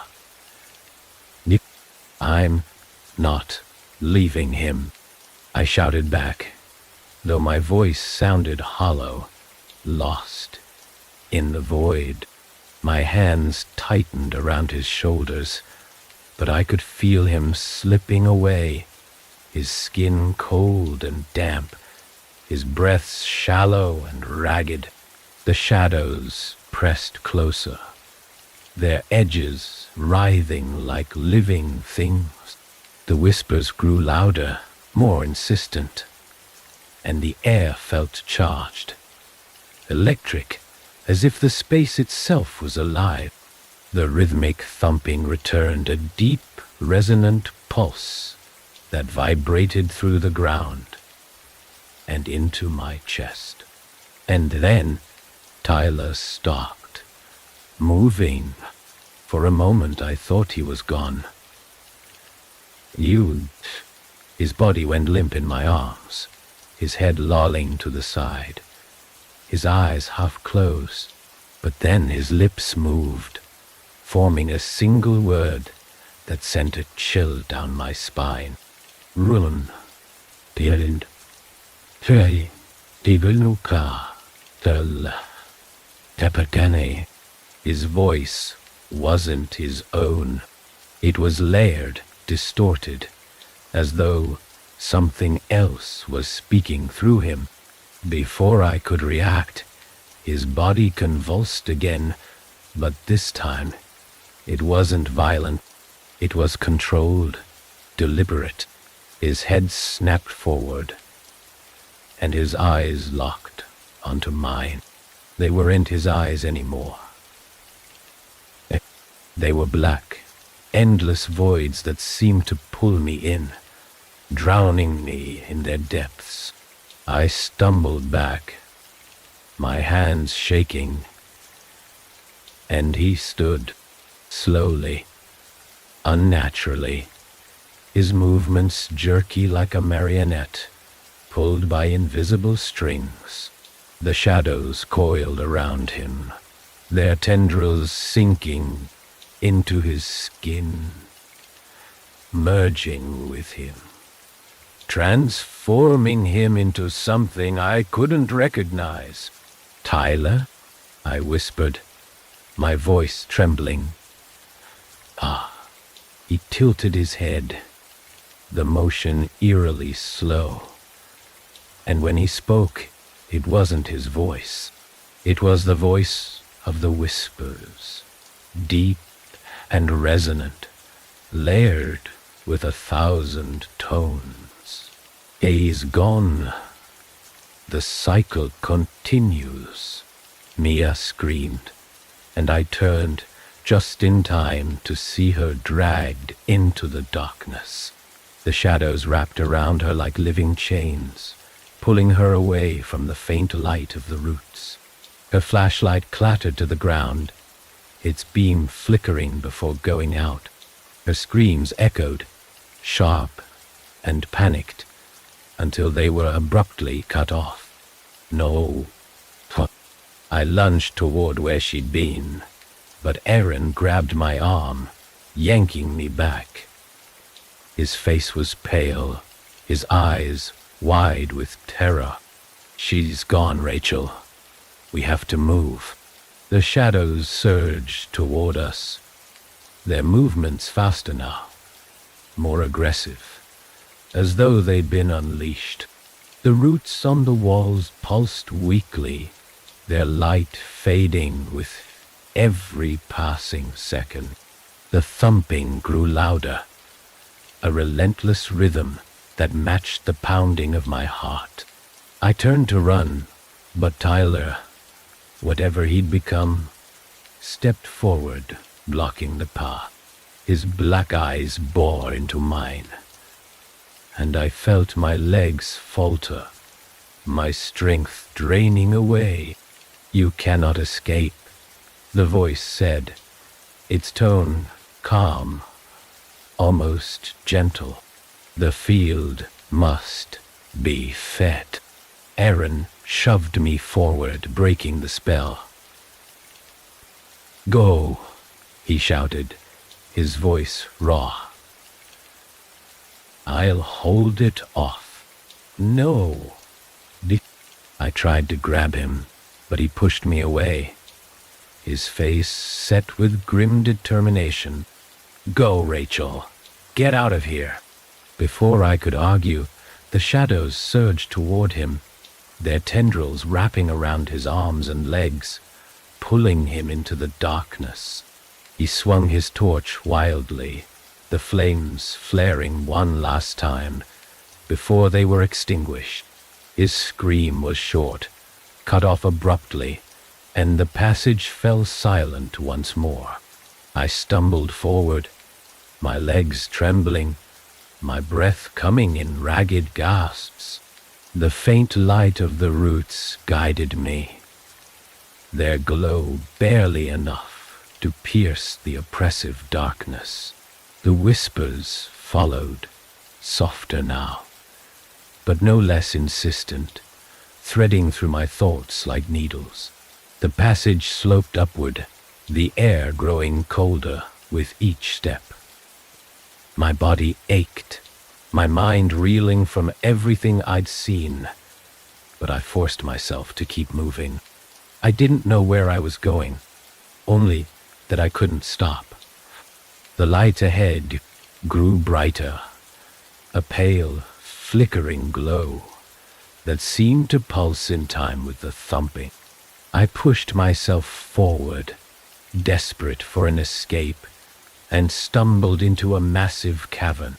At its center was the tree, its roots sprawling across the ground, its twisted branches reaching toward the unseen ceiling. The air around it shimmered, charged with an energy that made my skin crawl. The shadows followed me into the cavern, their movements deliberate, methodical. They didn't lunge for me, didn't try to take me like they had the others. They waited, watching, their presence a constant pressure that made it hard to breathe. The whispers grew louder, and the tree pulsed, its roots shifting and writhing like living things. The thumping slowed, becoming a deep, resonant beat that filled the air, vibrating through the ground and into my chest. And then the voice spoke, deep and echoing, filling the cavern with its weight. The field must be fed. The cycle must endure. I fell to my knees, my body trembling, my mind breaking under the weight of its presence. The shadows closed in, and the light of the roots faded. There was no escape, no hope, only the hunger